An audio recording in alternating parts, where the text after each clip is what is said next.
Olá, nação, eu acredito na minha geração. Estamos iniciando agora mais um episódio do Eu Acredito Podcast. Você que chegou em nosso canal, seja muito bem-vindo. Se está aqui pela primeira vez e ainda não é inscrito, já se inscreva, ative o sininho de notificações, deixe o seu like, seu gostei, compartilhe com mais alguém. Assim fazendo, a plataforma vai compreender que o nosso conteúdo é relevante, de fato é, por si só vai recomendar para mais pessoas. Você que já faz parte da nossa família de mais de 300 mil inscritos, muito obrigado por você fazer essa programação toda especial acontecer, até porque esse podcast acontece para você, por você e para mais ninguém. Todas as semanas recebemos a esta mesa convidados especiais, hoje não é diferente, porque eu tenho a alegria de trazer para este tempo, para este dia, um casal que tem muito de Deus para compartilhar com esta geração. Eles escolheram viver e fazer missões em casal. São referências tanto na área musical quanto na área de evangelização e também em missões transculturais. Estou falando do pastor Alan e da pastora Angélica Machado. Pastor Alan, seja bem-vindo ao Eu Acredito Podcast. É uma honra estar aqui, pastor Fábio. Que honra, né, meu irmão? Com certeza, Glória a Jesus. Glória a Jesus.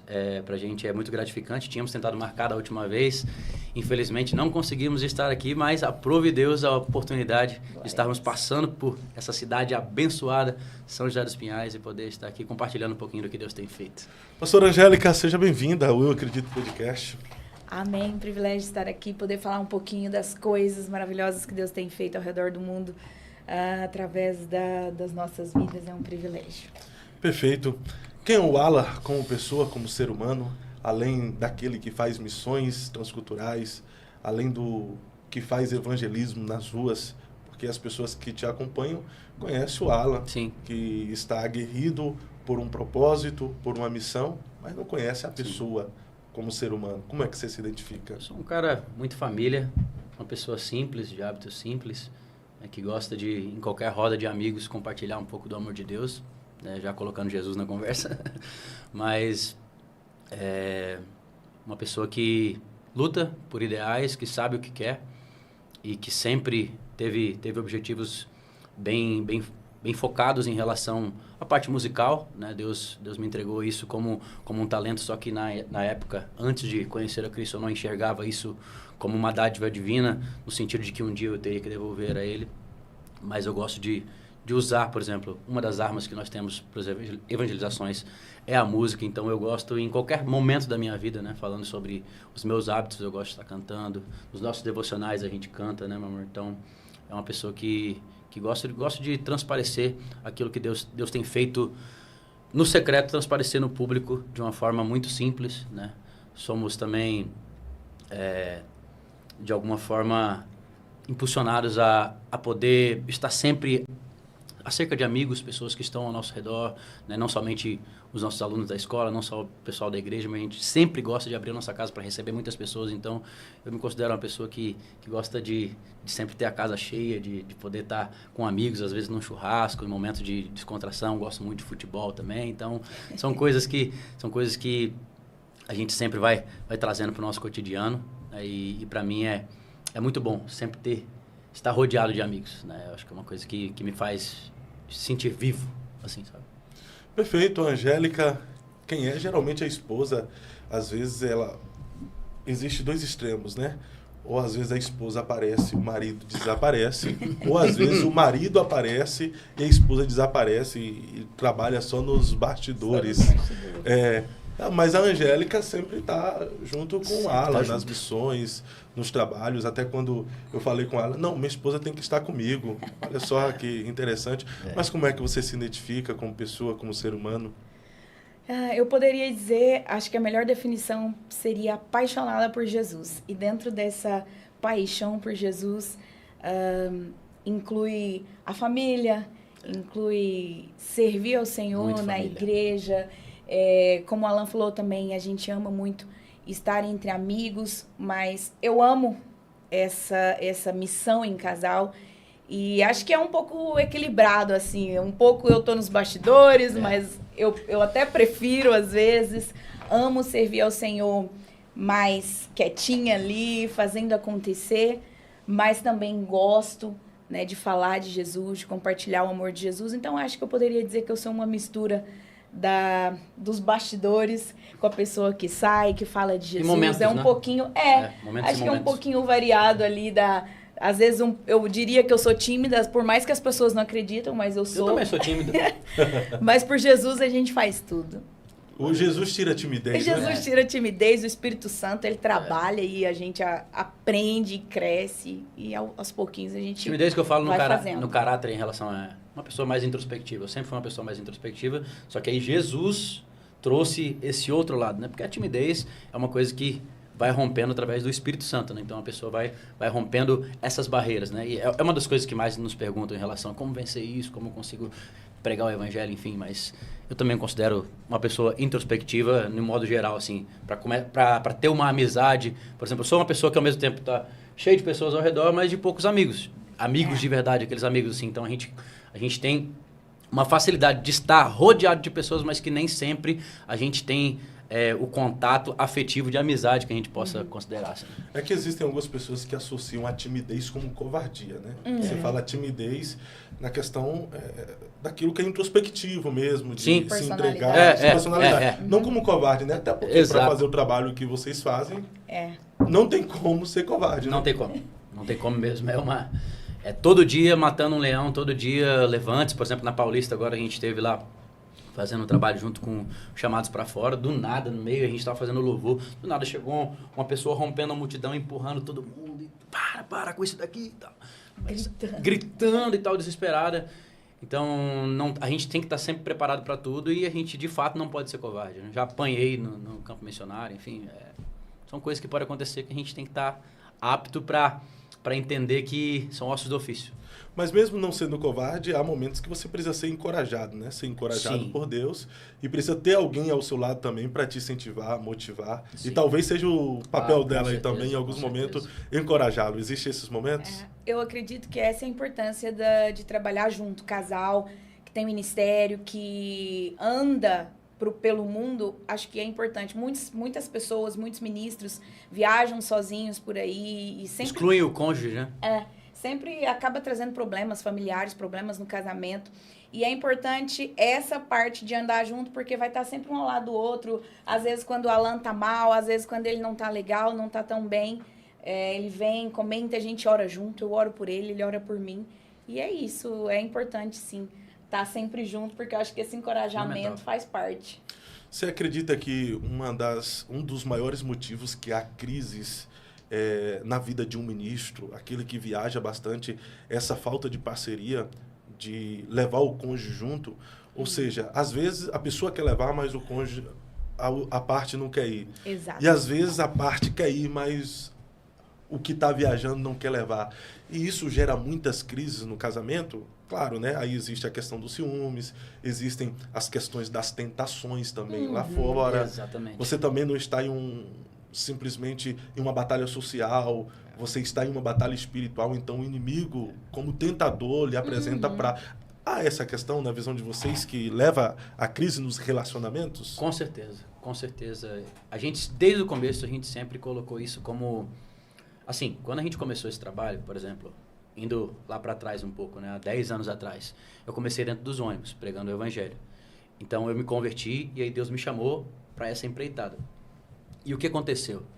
Desde o início, eu sempre tinha na minha mente que a Angélica iria largar o trabalho dela um dia para que a gente pudesse andar junto. Por quê? Porque eu não acreditava ser possível eu fazer o trabalho que eu estava fazendo sem ter ela do meu lado. Porque eu conseguia enxergar aonde Deus poderia nos levar, apesar de que eu não tinha isso materializado, mas eu conseguia enxergar. Então, aonde Deus queria nos levar, não seria possível chegar sozinho. Então, eu sempre já tinha essa expectativa de um dia contar com ela do meu lado em tempo integral. Isso demorou mais ou menos uns 4 anos para 5 anos de ministério, né? Mas, sem ter ela ao meu lado, eu sabia que seria impossível justamente por isso. Porque eu sempre gostei muito, desde a época antes da minha conversão, que eu era do mundão e tal, eu sempre gostava muito de viajar. A gente cantava, fazia turnês e tal, com a música sertaneja. Foi por isso que eu fui para morar em Goiânia, sou catarinense. Então, eu sempre tive esse espírito aventureiro, digamos assim. E aí, Jesus simplesmente aflorou isso de uma forma missionária, onde eu consegui cumprir a minha missão. Então, sem a Angélica fazendo tudo isso, eu não teria como ter um relacionamento, não teria como ter um casamento saudável, não teria como ter esse ministério, esse chamado em funcionamento. Por isso que eu acredito que é muito importante os casais terem alinhamento de propósito desde o início. A gente sempre fala sobre isso. Porque, como você falou, se você casa com alguém que ama viajar e você quer ficar em casa, quer construir uma carreira, dificilmente vai dar certo. Vai estar sempre sozinho, especialmente no ministério. Se a pessoa anda sozinho, viaja sozinho, mas não tem como, não tem jeito, as igrejas têm. Se a pessoa coloca isso como meta, Deus abre portas, Deus prepara, Deus faz acontecer, depende do próprio objetivo do casal. Então, acho que sim, é importante que o casal ande junto para fechar brechas, porque às vezes muitos casamentos, hoje em dia, no meio cristão, muitas famílias estão sendo destruídas, muitos ministros vivendo, às vezes, em adultério, que infelizmente isso acontece, a gente sabe que acontece por conta de não ter essa sabedoria, de andarem juntos, de estarem juntos, porque o ser humano é fraco e o diabo usa essas fraquezas se você não fecha as brechas. Infelizmente, né? Mas assim, na percepção de vocês, o que leva muitos relacionamentos a entrar em crise, a ministros entrar em pecado, é essa ausência do companheiro ou da companheira em viajar com eles? Eu acho que se não tem um casamento saudável, se você não tem, assim, a possibilidade de ter um contato familiar mais frequente, eu creio que, primeiramente, adoece a alma, né? A alma da pessoa. Não é possível você... A palavra de Deus diz que não, quando o Senhor olhou para o homem, não é bom que o homem esteja só. Falei, uma auxiliadora, né? Uma pessoa que vai estar auxiliando, que vai estar ali o tempo todo. Obviamente, mas eu vou ter que fazer uma viagem, vou ficar uma semana fora. Tranquilo. Vou ter que fazer uma viagem, vou ficar um mês fora. Opa, você entendeu? Para nós seria impossível.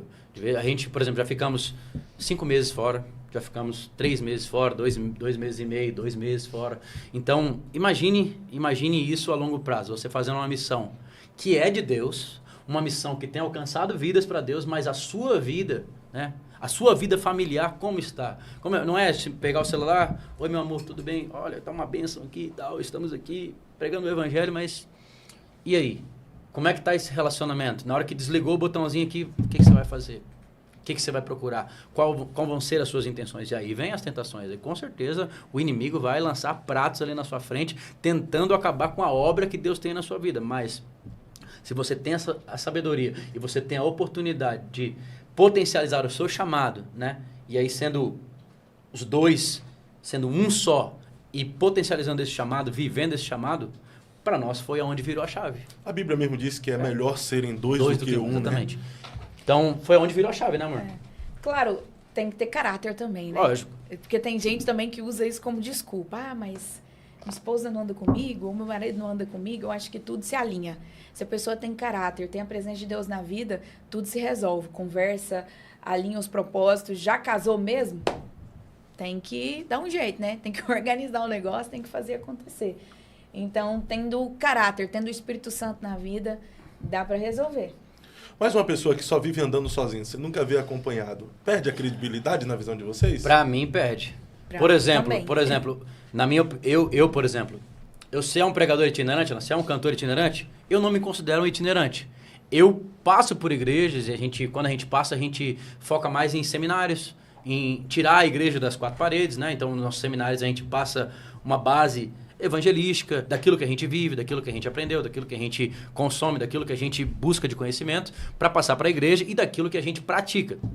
Mas eu não me considero um itinerante de pegar assim, por exemplo, de viver. Tenho 20 agendas no mês. Eu não daria conta. Na minha opinião, isso não é saudável. Eu não considero isso saudável pelo corpo de Cristo. Cadê o seu tempo de comunhão, né, que você tem com a sua igreja local? Nós somos líderes de missões, por mais que nós viajamos bastante, mas nós somos líderes de missões da nossa igreja. E nós temos os nossos co-líderes que, de alguma forma, a gente só passa uma posição e eles já vão lá cobrindo todas as lacunas que precisa cobrir. Então, essa parte da pessoa dedicar a sua vida inteira ao evangelho, mas... assim, abrir mão de tudo por conta de agenda, isso para mim é uma coisa muito prejudicial, né? Uma pessoa que está sempre distante de toda a realidade da vida. Isso para mim não é saudável. Nós temos amigos, inclusive, que é referência para nós, mas ao mesmo tempo a pessoa está tendo crises de pânico em ter contato com o público de excessos que a pessoa comete no ministério, às vezes por não sei o motivo, sinceramente, porque eu acho que tudo dá para resolver. Mas a pessoa, às vezes, preocupa tanto com essa itinerância e esquece do casamento, esquece de se cuidar, preocupa tanto com o reino e esquece da própria família. Eu acho que o nosso primeiro ministério é a família. Então, você precisa avaliar as possibilidades, colocar como prioridade, principalmente, nós ainda não temos filhos, mas principalmente quem tem filhos, quem tem marido, quem tem esposa, precisa reavaliar as prioridades. Então, nessa ideia de você ter um ministério consolidado, vocês acreditam que existem pessoas que estão ganhando o mundo, tendo um monte de agenda, ganhando até vidas para Cristo e ao mesmo tempo está perdendo a sua alma? Quando eu falo de perder a alma, eu estou falando de perder a sensibilidade de se relacionar com seus entes queridos, com os seus familiares. Existem ministros que parece que ele tem facilidade de se relacionar com todo mundo, menos com a sua esposa, menos com a sua família. Ou seja, está ganhando o mundo inteiro e ao mesmo tempo está perdendo a si mesmo e perdendo os seus. Né? Eu conheço muitos, assim, tá? Não, obviamente não citamos nomes, mas eu conheço muitos que, assim, que são super pregadores, pessoas que são referências no altar, né? São incríveis, que você vê assim uma ministração de tirar o fôlego, de fato transformar vidas, né? E porque o compromisso de Jesus é com a sua palavra, não com o ministro em si, né? Eu creio que Deus tem algo para um povo. Eu não creio que Deus tem algo simplesmente para o Fábio. Eu creio que Deus tem algo para entregar ao Fábio que vai derramar sobre um povo. Mas uma bênção que vai. Exatamente, mas se o Fábio não se cuidar, como é que vai ser? Isso vai ser derramado sobre aquele povo. Por quê? Porque Deus tem uma urgência em tratar com o seu povo, em estar alicerçando o seu povo. Mas o Fábio tem que se cuidar. Entende? Então é uma coisa que. Porque senão vai. É uma linha tênue, né? É uma linha muito. Isso. Porque senão vai perder a sensibilidade a Deus, ao Espírito Santo. Porque se eu vejo assim, às vezes a pessoa vive tanto essa vida de agendas, mas e o particular? E o secreto? Cadê o tempo de... Talvez a pessoa já até memorizou a Bíblia, de tanta agenda que faz. Mas e a alma? Por isso nós temos tantos ministros, tantas pessoas que às vezes estão no altar, servindo as pessoas, mas a própria alma está arrasada, o próprio interior já não consegue mais ter aquela conexão com o Espírito Santo, porque não cuida, não tem secreto com Deus, não tem tempo de qualidade, nem com Deus, nem com a própria família. Então não é leviano falar que existem pessoas que estão com a agenda cheia e a vida de secreto com Deus, a vida de secreto com a família está vazia. É mais comum do que a gente imagina isso acontecer. A gente, por conhecer muitas pessoas nesse meio, né, é de fato mais corriqueiro do que a gente imagina. E eu lembro que no início, para o Alan, isso foi um choque de realidade. Porque quando ele se converteu, ele pensou assim: uau, agora eu tô vindo pro gospel. É tudo diferente do secular. Agora o mercado gospel... As gravadoras são diferentes, o mercado é diferente. É a Bíblia, as pessoas vivem a Bíblia, mas infelizmente assim. Essa não é a realidade. Então, quando ele chegou, que ele viu que existe um mercado gospel e que talvez não seja tão diferente do mundo, no início ele tomou um choque de realidade, ele falou assim: meu Deus, como assim? Eu pensava que era diferente. Mas é real esse mercado gospel. E às vezes as pessoas caem lá dentro e não percebem que estão levando uma vida exatamente igual ao secular, que não muda nada. Mas eu acho que Deus preparou a gente nesse sentido, permitiu ele viver no secular, para a gente conseguir entender essa diferença. Inclusive, eu sou filha de pastor, mas também me afastei. E lá, quando eu estive lá, eu percebi, eu vivi aquele mundo do secular. Quando eu estava com ele, eu acompanhava. E quando eu era fã da minha dupla na época. Era fã da minha dupla. E quando a gente começa a mergulhar muito nesse mundo, a gente já... Opa, pera. Não é isso que Deus nos chamou para viver. Nós não queremos viver só uma carreira. Nós Vou falar algo aqui que pode parecer polêmico, tá, pastor Fábio? Mas, por Fique exemplo, à vontade. Eu não gosto de polêmica não, mas você quer polemizar. Eu nunca entraria numa gravadora que me escraviza. Nunca entraria, por exemplo... Não fechar um contrato com a gravadora para ter o seu álbum, por exemplo, nos Spotify da gravadora, essas coisas. Não é isso. Mas... ter uma agenda filiada a uma gravadora. Virar um funcionário, como 90%, 95% dos artistas gospel, né? Que eles têm uma agenda controlada pela gravadora. Por um lado é bom porque eles marcam as agendas, mas por outro lado é ruim que você não tem a liberdade. Então, para mim, não funcionaria. Principalmente porque o nosso chamado é um chamado em relação à parte evangelística. Então, a gente tem que ter tempo livre para poder ir numa igreja, fazer um seminário. Por exemplo, quando me entra em contato comigo, Alan, você faz uma agenda aqui, vem aqui cantar, pregar na nossa igreja, falar um pouquinho sobre missões, vai ser num sábado. Eu falei, pastor, será que a gente não consegue chegar na sexta, no sábado, estendendo no domingo? Quem sabe fazer no sábado de manhã uma conferência, fazer um seminário evangelístico, na parte da tarde a gente faz, leva a igreja para as ruas, aplica tudo que a gente pôde passar, e à noite a gente faz um culto, uma conferência, uma celebração, ou então no domingo seguinte a gente faz isso, mas eu sempre peço ter mais tempo com a igreja local para conseguir deixar a minha marca. Porque a minha ideia não é simplesmente cumprir uma agenda, mas é cumprir um chamado e deixar isso estabelecido, deixar uma semente desse chamado dentro de uma igreja local para que isso possa florescer, para que eu não precise voltar lá. Eu posso voltar lá para cantar, para celebrar com os irmãos, mas quando eu voltar eu vou ver uma igreja ativada, uma igreja que já está fazendo, que está continuando aquilo que foi passado, que está aplicando aquilo. Então, para mim, não é benéfico eu chegar numa igreja, ministrar e nada acontecer. E simplesmente, nossa, eu recebi demais de Deus, nossa, foi uma bênção e tal. Qual foi a palavra que eu preguei? Não lembro muito bem, mas foi bênção, irmão. Como é que foi? O que você aprendeu? O que você levou assim, para o seu cotidiano? O que mudou? O que Cristo fez na sua vida através dessa experiência que você teve conosco na sua igreja? Foi bom demais. Não, precisamos de resultados. Então a gente trabalha com resultados. Isso para a gente está muito acima de uma agenda, está muito acima de um compromisso e muito acima de uma gravadora. Então, por isso que eu falei, eu nunca seria filiado a uma gravadora que faz a minha agenda justamente por não ter a liberdade de poder seguir o meu chamado e simplesmente seguir o que a gravadora impõe. Então, isso é uma coisa. Então, a sua visão é o reino mesmo. É o reino. A gente tem a visão do reino. Se uma gravadora chegar para a gente e tiver uma visão de reino e colocar, olha, não queremos estipular uma agenda para você. Você não precisa seguir a nossa agenda. Nós queremos ecoar essa voz, queremos fazer com que isso vá para as mídias cada vez mais. Eu não me oponho a isso, mas uma gravadora que vem impor uma agenda sobre aquilo que Deus quer fazer de uma forma livre, isso para mim me incomoda. Por isso que eu nunca fechei com nenhuma gravadora. Já vieram nos procurar, tentar fazer algum tipo de acordata, mas nunca consegui chegar a um denominador comum. Por quê? Porque sempre batia no meu chamado. Sempre impedia a gente exercer. Por exemplo, nós somos líderes de um movimento chamado Presence Revival, que é o maior movimento evangelístico de rua da Europa hoje. Um movimento que começou na Holanda e hoje nós lideramos no Brasil. Nós vamos para lá. Dar um suporte, fazer um seminário, fazer uma conferência junto com eles, estar nas ruas com eles, né, com a parte da liderança global do movimento. E aí, como é que eu faço? Eu tenho uma gravadora, você tem agenda janeiro, fevereiro e março, mas eu tenho uma viagem marcada para ficar lá com o Presence em fevereiro, com um mês. Você precisa cumprir contratos, né? Então, você não consegue ter essa liberdade. Estipulando agendas, mas barrando o chamado. Isso para mim não funciona. Então, existe uma indústria gospel que se assemelha à indústria secular? Igual, não se assemelha. É igual. Eu já tive um contrato com a gravadora no mundo, na época do mundo. Era um contrato com uma vigência de 10 anos.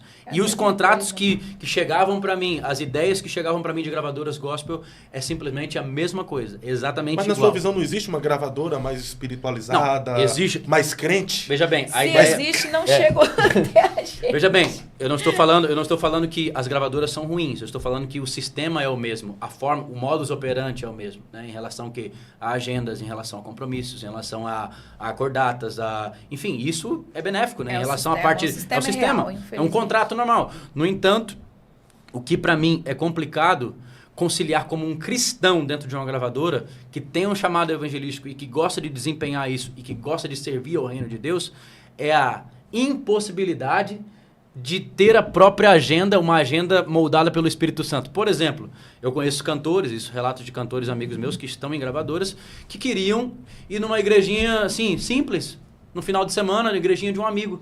E aí, as gravadoras, não, tudo bem, você não vai ter compromisso, você pode ir, mas não tira foto, não esteja num cartaz. Não pode divulgar não divulgue, cartaz. Né? Não. E aí acontecia o quê? De pessoas fazendo foto, olha aqui, fulano tá aqui, tá na nossa igreja, tal, anunciando. E aí vem aquela represália da gravadora. Não, eu falei pra você que senão era pra você divulgar. Tem isso postar. Mesmo, retaliação da gravadora. Acontece isso, assim, não tô falando que são todas, tá? Mas acontece de gravadoras, de fato, tentarem minar, né, a agenda de uma forma que a pessoa não tenha a liberdade de fechar às vezes, com parceiros, amigos, eu queria ir numa igrejinha simples aqui, amigo meu, ele não vai me pagar nada, não vai me ofertar na minha vida, não vai abençoar meu ministério, mas eu quero ir lá. E eu já ouvi relatos de pessoas que queriam, mas não foram impossibilitados de fazer novamente. Por quê? Porque a imagem dele, os direitos autorais estão vinculados com a gravadora, mas a gravadora não recebeu nada por isso. Então, não é que não possa ir. Pode, porém não pode ser divulgado. Não pode se expor. Não pode se expor, não pode usar. Por quê? Normalmente, quando você está com a gravadora, você vira funcionário. E se você vira funcionário, você precisa gerar lucros. Então, você não pode atender uma igreja que não vai pagar seu cachê cheio e usar a sua imagem. Por quê? Porque a gravadora não vai receber. E você tem contrato com a gravadora e parte fica para a gravadora. Então, é uma série de burocracias. Então, nisso aí, dá para a gente tirar a conclusão que muitos adoradores, vou usar a expressão adoradores, foram para uma gravadora puros, inocente, com essência. Muitos. E acabou se perdendo por conta deste mercado, do sistema. Com certeza. Com certeza. Normalmente, você pode observar que muitos deles, quando vai, que entra, permanece, passa um tempo, sai. Muitos. Talvez por conta desse sistema. Fechou um contrato, nem chega a encerrar o contrato. Muitos quebram o contrato antes. Mas, claro, não podemos generalizar o total e dizer que todas as gravadoras são assim, ou que todas as pessoas se perdem, mas é difícil. É difícil se manter, porque é um sistema. Existe um sistema, as pessoas precisam trabalhar, as pessoas precisam cumprir contratos, elas viram funcionárias e a gente sabe o que acontece. Uma gravadora tem muitos empregados, né? Então, para manter aquilo ali girando, acontecendo, é necessário uma demanda. É uma empresa. Então, por isso que eu falei, pode parecer algo polêmico, mas como um cantor, eu não me filiaria a uma gravadora porque quase todas elas... Essa é a direção que o Espírito Santo nos deu. É particular. E a partir do momento também que você se filia a uma gravadora, mesmo não querendo, você vai estar comercializando o seu chamado, né? Também. O seu ministério. Também. Porque como você vai fazer parte de uma gravadora e não vai profissionalizar o seu chamado? Porque agora você não vai ser mais chamado de... Não vai mais ser chamado de adorador ou de cantor. Você passa a ser chamado de artista, né? Artista. Tem essa outra vertente também em relação a isso, mas justamente por isso que eu falei, pode parecer algo polêmico e não é uma coisa assim que, falando para aparecer, não, porque já apareceram, de fato, convites, só que pra gente, a gente preza pelo chamado, pela liberdade do Espírito Santo de falar assim, vai para São Paulo, vai lá para Curitiba, vai lá gravar com o Fábio, vai lá para Santa Catarina. Mas o que tem lá? Não sei, mas vai lá porque eu tenho um povo, então eu tenho um povo esperando, eu quero derramar sobre aquele local, eu quero fazer algo acontecer, eu quero te usar naquele local. Então, assim, essa falta de liberdade é o que mais me incomoda. O artista gospel não tem essa liberdade, infelizmente. Se torna escravo. Se torna funcionário. Então é leviano eu falar aqui que é por causa das gravadoras que aquela expressão da música Evangelho de Fariseus, o reino virou negócio, é uma realidade. Também é um dos fatos, né? É um dos fatos. Também porque tem muitos que se dizem pastores, mas que não são pastores, que de fato estão fazendo da igreja um negócio, né? Então, isso para mim, mas a gravadora em si, eu acho que é o que mais se assemelha ao mundo, por quê? Porque é o mesmo modus operandi, né? Em relação à parte contratual, a parte de você virar basicamente um empregado, de você receber ali uma parte do lucro, né? Você, por exemplo, digamos que 100%, geralmente eles vão ficar com 70%, você fica com 30%. Alan, mas é 30%, por exemplo, vamos pegar aí, faz uma agenda e tal, é 30%, 10 mil. A agenda de 30% são 3 mil por agenda, nossa. Aí eles marcam para você 20 agendas, 60 mil no mês, uau! Mas o quanto disso está sendo genuíno? Entende? O que isso está acarretando para a sua vida, né? O quanto isso está te cansando ministerialmente, que você não tem, como a minha esposa abordou, que você não tem um tempo para ler a palavra, fazer um devocional, para estar com a sua família, para fazer um churrasco com os amigos. O quanto isso está cerceando sua liberdade, sugando tudo o que tem de você em prol de benefícios de você. Você vai ser beneficiado com dinheiro, mas o quanto isso tem sido genuíno e espiritual. É uma coisa complicada. Talvez você pode chegar e fazer um acordo, eu faço só 10 agendas no mês. Se a gravadora aceitar, eu faço, isso é o meu limite, mais do que isso não dou conta. Possivelmente não vai aceitar, mas na minha opinião, isso sim traz a comercialização do evangelho, né, e fica um pouco mais evidente nessa parte dessa música que você falou. E é por isso que surge esse tipo de música. Não que a música seja genuína, que eu discordo em 70%. 75, 80%. É um sofisma, né? Discordo de 70% dela, porque eu acho que generalizou e colocou tudo todo no mesmo mundo, pacote. porque existem pessoas genuínas, existem servos de Deus, servas tem crente de Deus, de verdade, tem. que estão trabalhando em prol do reino, em prol do avanço do reino. Então, discordo ali, porque generalizou, botou todo mundo numa bandeja só. Mas é por esse tipo de situação que a gente está comentando que surge esse tipo de música. Pessoas que querem, talvez não vivem também o evangelho 100%, mas se acham no direito de criticar. A música foi uma crítica Exato. a essa área, né? Sim. Essa área. Mas o Alan fez uma música que criticou a música, né? Eu fiz uma resposta, assim, não tive a intenção nenhuma, até que eu gravei no meu quarto lá. Eu simplesmente, eu postei no Stories e depois o pessoal falou, posta no Reels e tal, faz isso aí. E aí eu postei, não criticando totalmente a música, também, né? até porque partes da música eu mantive, não sei se você lembra, mas parte da música, eu nem lembro da letra que eu escrevi na época, tá? Mas partes da música eu mantive em relação na resposta, né? Porque eram de fato genuínas, mas as partes que eu achava fundamental a retratação de alguma forma, porque não condiz com a realidade, não condiz generalizar. O problema é quando a gente generaliza. Não condiz com tudo. Não condiz com tudo, exatamente. Na realidade, assim, falha em muitos aspectos. Então, eu creio que, de fato, foi mais para causar mesmo. Você não lembra assim. da música para cantar aí, não, pra gente, não? Não lembro de verdade. Mas, assim, a ideia que eu tive na época foi falar assim, cara, isso é uma injustiça, porque eu conheço muita gente crente, eu conheço muita gente que não comercializa o evangelho, assim, eu conheço muita gente que com certeza está ofendida com essa canção, e essa canção não retrata o cristianismo em si. Retrata, sim, muitos que vendem, que comercializam o evangelho, retrata, sim, uma boa gama, né, de pregadores e de cantores, mas não dá para generalizar. Se a gente colocar isso como uma verdade absoluta, então não existe o cristianismo, existe só um comércio. E isso não é verdade. É que a música foi uma crítica para uma ala, mas é complicado dentro da licença poética você abrir aspas para falar não generalizando, não tem como, né? Mas seria legal você lembrar da sua música, porque eu lembro da outra. Fazemos campanha e nela, para nós mesmos. Fazemos campanhas para nós mesmos e nelas adoramos ao Deus que nos sustenta. Sabemos que somos imperfeitos. Não, esqueci o resto. Mas assim, ou seja, a gente é imperfeito, a gente erra, a gente falha, a gente às vezes faz mesmo campanha para nós mesmos, mas a ideia... Eu não acho errado, porque eu acredito que nessa campanha para nós mesmos, ela se refere a congressos ou a eventos. E por que não? Todas as pessoas, todas as religiões, eles promovem eventos para eles. E os congressos edificam também as nossas vidas espirituais. É um evento, sim, envolve recursos financeiros que poderiam ser usados de outras formas? Sim, mas nós também precisamos nos alimentar, a nossa alma. Claro, aí se torna hipocrisia quando a igreja vive só de congressos, não prega o evangelho, não sai para as ruas, não fala de Deus quando precisa ser falado, não se preocupa com as almas. Mas se a igreja faz tudo isso, por que não fazer congressos? Os congressos são para nos edificar, Exatamente. São celebrações. Exatamente. O corpo de Cristo também precisa ser edificado, por que não fazer? E outra coisa, muitos congressos também é onde você vai festejar as conquistas até de almas durante o ano, entendeu? Você vai fazer a contabilidade, aonde a igreja acertou, aonde a igreja errou. Nesses congressos que por muitas vezes Deus nos conscientiza que nós precisamos fazer mais. Então o evento tem que ser para nós mesmos. Tem que ser, exatamente. Esse tipo de evento eu não discordo de forma nenhuma de fazermos, porque eu acho que, por exemplo, você pegar a palavra de Deus, você pegar o povo de Israel, tem um povo que gosta mais de festa do que o povo...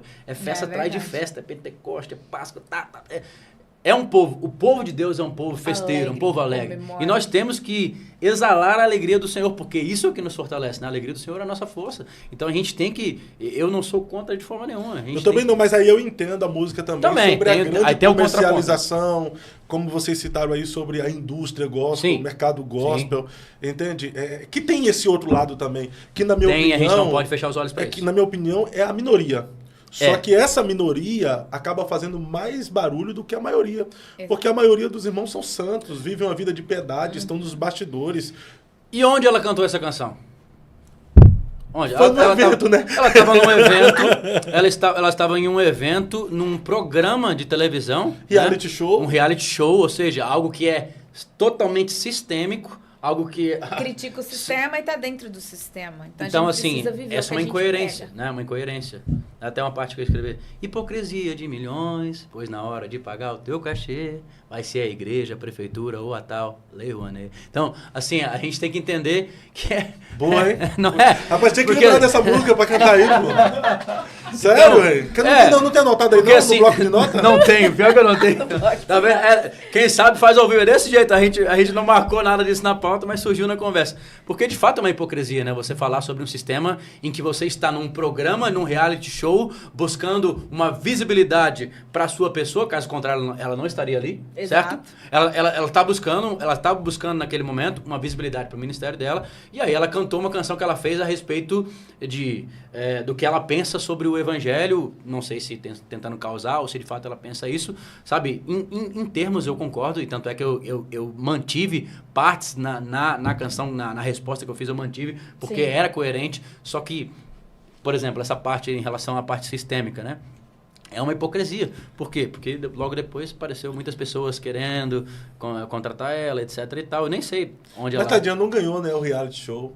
Mas eu acredito que Deus usou ela. Deus usou muito ela para despertar, principalmente, as autoridades governamentais para um outro lado do país, que era Sim. a Ilha de Marajó, que até hoje fizeram aquele barulho todo, mas ainda há essa realidade de abuso, Exato. de violência infantil, que é terrível, né? Então, eu acredito que Deus deu voz para aquela canção, Sim. não simplesmente porque ele queria ver as pessoas, os ateus, os satanistas, os incrédulos, os inimigos da cruz criticando a igreja.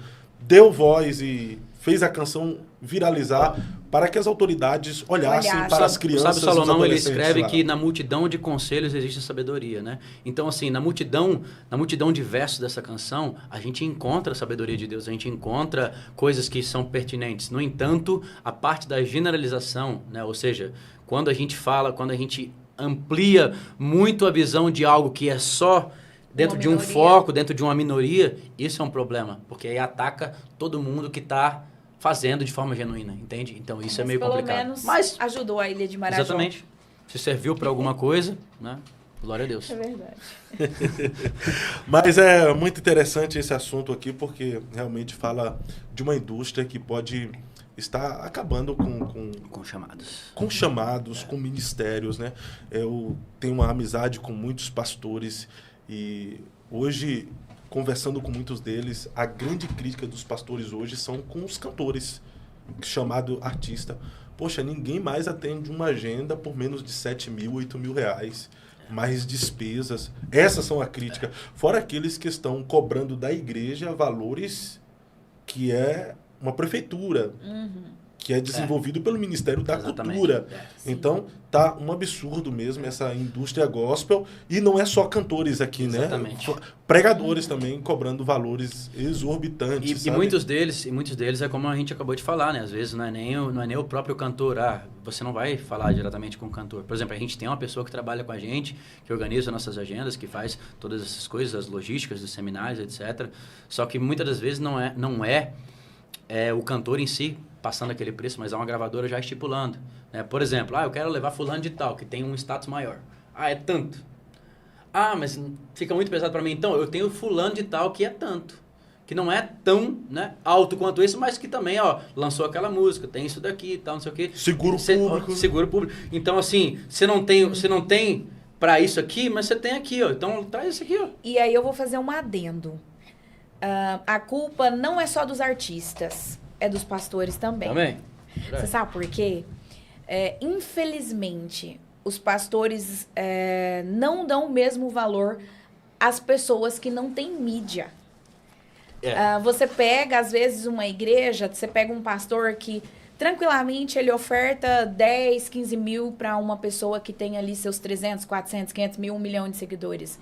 Mas ele leva uma pessoa que talvez está ali batalhando, que não tem essa mídia, mas que é usado, que tem a unção, que tem a presença de Deus, que tem o chamado, que é visível você reconhecer, e aquela pessoa, às vezes, ele não abençoa nem com a gasolina.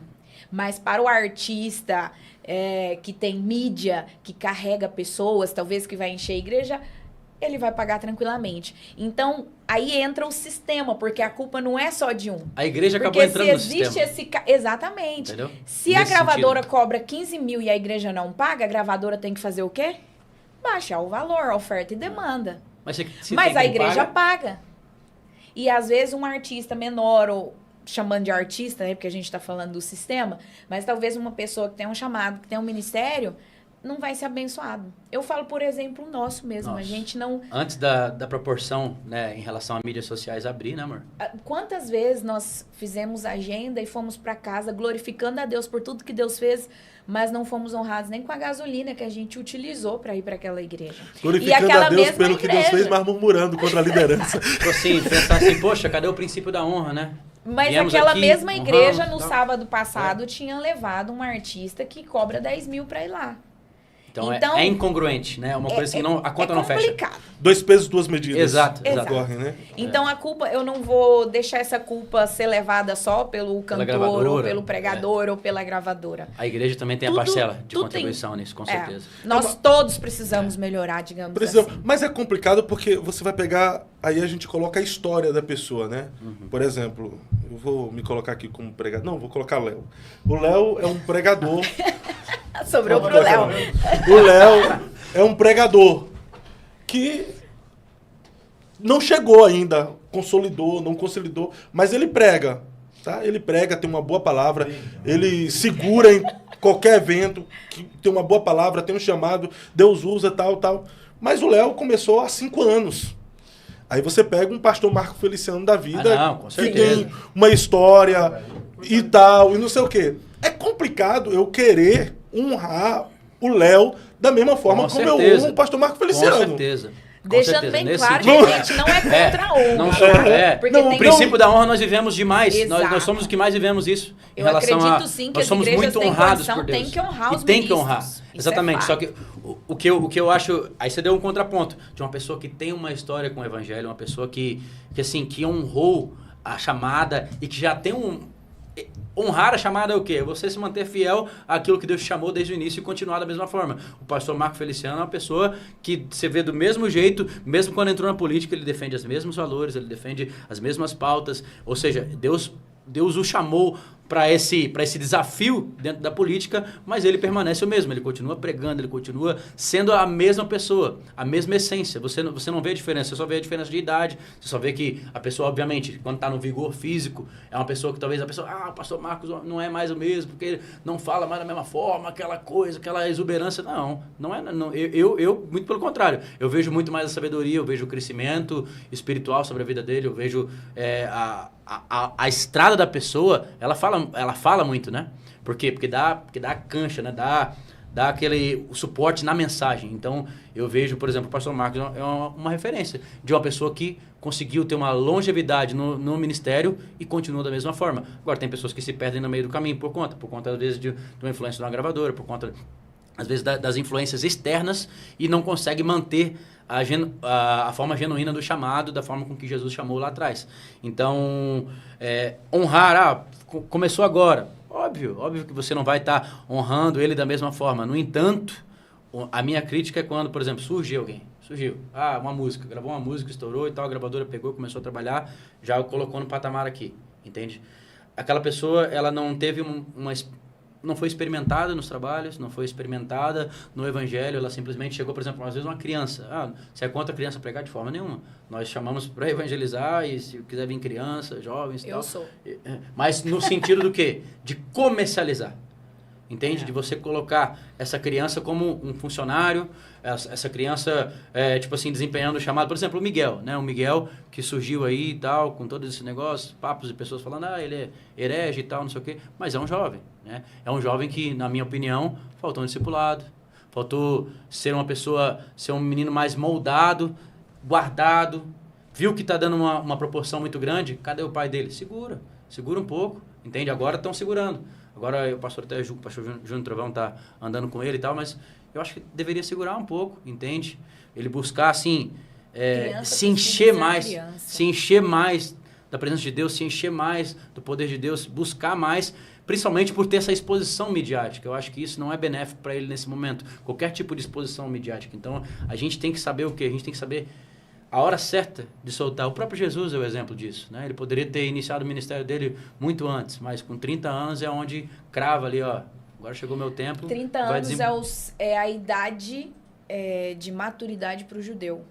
É a maioridade. Sim, do era com 30 então, para você Exato. desempenhar um chamado na sua totalidade, não é, por exemplo, Jesus, ele quando era jovem, ele tá ali com os mestres da lei, ele já trocava uma ideia, já dava no couro daquele povo, já arrebentava com aquele povo. Mas não é que ele tinha a plenitude do ministério dele agindo naquele momento. Ele ainda era um jovem, entende? Ele ainda estava aprendendo. Ele escolheu dar o exemplo para nós de iniciar. E nos dá o exemplo do quê? De chegar até uma maturidade, e aí a partir daquele momento, por exemplo, quando eu me converti, banco. Eu já tinha 27 anos, banco. E eu já estava ouvindo a palavra e buscando antes da minha conversão. Por um ano, enquanto eu não tinha shows no mundo, mas eu estava ouvindo a palavra. Aí talvez eu poderia, agora eu converti, agora me dá esse microfone aqui. Quero cantar. Não, tinha que esperar. A irmã Zeferina vai cantar. Oh, querido! Falando, e eu imagino um cantor profissional ouvindo aquele negócio. E pensando, Jesus, me coloca lá, mas ei... Calma, meu irmão. Você tem que passar por um processo. Você tem que estar pronto, entende? Então, para você atingir a plenitude do chamado que Deus tem para sua vida, você precisa estar pronto. Caso contrário, você não vai conseguir desempenhar com excelência. E aí você vai falar besteira, você vai falar heresia, você vai falar um monte de bobagem. Vai reproduzir, vai imitar alguém. Né? Exatamente. É fato, precisa de maturidade, né? Então, por isso que não dá para você honrar da mesma forma alguém que está chegando agora com alguém que já tem uma trajetória, né? Exato.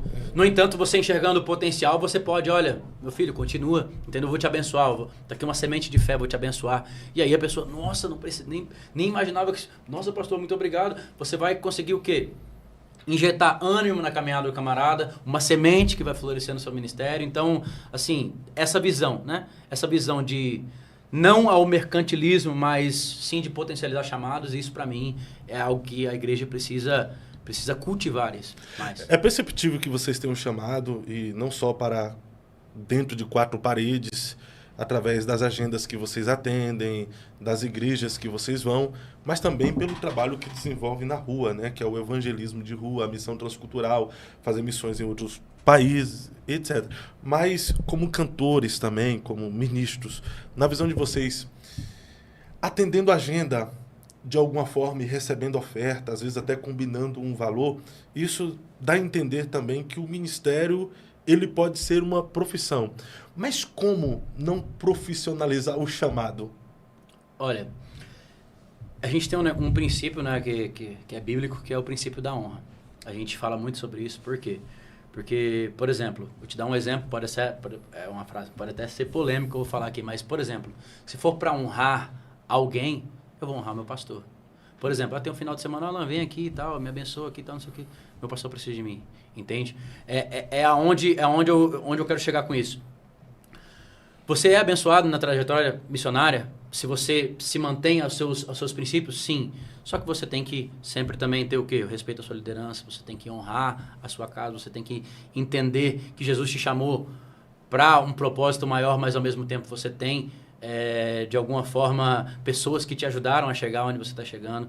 Então, quando a gente simplesmente se empenha em uma carreira, mas esquece de tudo aquilo que te deu suporte para você chegar lá, isso é muito perigoso, entende? Isso é muito perigoso. Então, essa carreira que Deus nos propôs de fazer missões, de pregar o evangelho e de viver pela fé, é uma coisa que nem todos conseguem entender. E aí, como é que você vai explicar isso para um pastor que quer levar você, por exemplo, quer levar você para o Pará? Ó, pastor, nós vamos ficar aí durante uma semana na sua igreja, mas eu tenho um funcionário que eu pago, eu tenho um funcionário que trabalha com o nosso celular, eu tenho parcela de carro para pagar. Eu, por exemplo, eu não tenho uma casa no meu nome, eu tenho um sonho de comprar uma casa. Então, assim, como é que você explica para uma pessoa que tem uma igreja, que quer te levar lá, ao mesmo tempo que não consegue, mas que não consegue enxergar esse outro lado, né? Que existem responsabilidades. Agora a gente a maioria, graças a Deus, eu vejo que muitos pastores hoje em dia têm essa consciência do princípio da honra, mas não são todos. E aí entra essa complicação. Como não profissionalizar? Porque a pessoa que vive de ministério, o que eu sou contra é a exploração. São valores abusivos. Isso. Mas eu não sou contra a pessoa chegar e falar, pastor, o senhor pode me honrar com tal valor? Desde que não sejam valores abusivos. Porque a pessoa tem um aluguel para pagar, ela tem uma casa, ela, talvez, dependendo de como tem um funcionário que ajuda, que trabalha. Então, como não? O justo, né? O justo. Claro, entramos novamente naquela questão, valores abusivos. Existem pessoas que exploram, sim, as igrejas, mas aí cabe à igreja também decidir se paga ou não. Se tem condição de pagar, paga. Por exemplo, uma ação evangelística que nós fazemos com o Presence não sai por menos de 10 mil reais. Exato. A nossa escola missionária tudo, que nós temos. Nós gravamos agora. Tudo tem custo. Nós gravamos o curso da nossa escola missionária agora. E nós estamos. A primeira turma inteira da nossa escola missionária, daí de escola missionária, nós fizemos ela totalmente gratuita, de fato. As pessoas estão usufruindo de um material que nós gastamos, e você está aqui no estúdio, você sabe como um estúdio é caro. A pessoa está usufruindo de toda uma plataforma de forma gratuita. Quem paga essa conta? Entendeu? A gente não paga... Tem alguém que paga, né? Você entendeu? Então, assim... Jesus usa pessoas incríveis, mas tem custos. Tem custos, entende? Se a gente pegar o custo mensal de vida nosso, fora ações, fora tudo que a gente quer fazer no reino espiritual, tem custos. E é alto. Então, assim... Você vai fazer uma viagem missionária, por exemplo. Nós viemos de lá para cá, no mínimo, só de gasolina, 2.000. Aí tem alimentação na estrada, você dorme hospedagem em vários locais. Como não profissionalizar? Ontem ficamos na casa de um amigo aqui em Curitiba. Mas e quando não tem a casa do amigo? Pô, em São Paulo. Em São Paulo, o traslado do hotel para a Avenida Paulista. Nós não tínhamos como estacionar o carro lá. Estacionamento na Avenida Paulista, R$50 a hora. Então, assim, são uma série de fatores que você for pensar. Querendo ou não, o trabalhador é digno do seu salário, né? A Bíblia é clara. Vocês precisam de um salário para isso, né? Precisa se manter. E sabe uma coisa interessante? Precisa se vestir, a irmã precisa cuidar do cabelo. Oh, Jesus. Maquiagem. E olha uma coisa que eu acho assim interessante e ao mesmo tempo é ruim, tá? Mas a gente vê que de fato é a mão de Deus. As pessoas pegam nas nossas redes sociais, se você somar todas elas ali, tem uns 300 mil seguidores, né? Pessoas que acompanham o nosso trabalho. Nós não temos nenhum, e eu falo assim de forma categórica, nenhum mantenedor dessa obra mensal. Nenhum.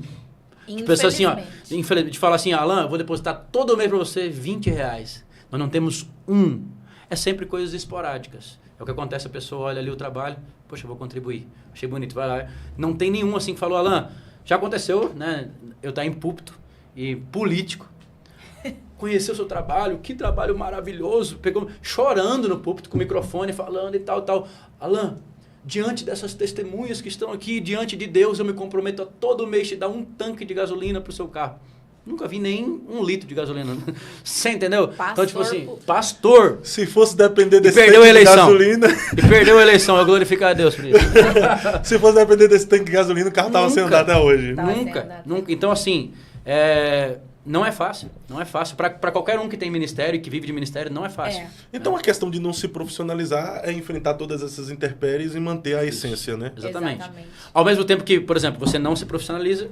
E isso não vai dar uma abrangência tão grande para o seu ministério. Você vive pela fé, a gente continua vivendo pela fé, por mais que a gente está profissionalizando no sentido do quê? De ter uma pessoa para trabalhar, para nos ajudar. Por que a gente está fazendo? Quando a gente paga uma pessoa para trabalhar com a gente está pagando o tempo dela para dedicar o tempo dela ao reino de Deus e fazer as coisas acontecer e nos dar mais tempo para a gente dedicar a outras coisas que são ainda mais pertinentes. Imagina se a gente tivesse que responder todas as mensagens, responder todos os convites, responder todas as coisas. Isso seria impossível de ter um ministério, de poder estar na rua pregando, de poder... Então a gente vai lá e profissionaliza, paga alguém, só que esse pagamento é com dinheiro. Então essa parte às vezes tem pessoas que não entendem. Mas glorificado seja Jesus, que é ele que vai mantendo, né? Mas tem como separar o artista do adorador? Por exemplo, o camarada vai para uma gravadora e ele fica sendo chamado de artista agora, né? O nosso artista. Como é que a gente separa a mesma pessoa do artista, do adorador? Depende muito de onde você está inserido, né?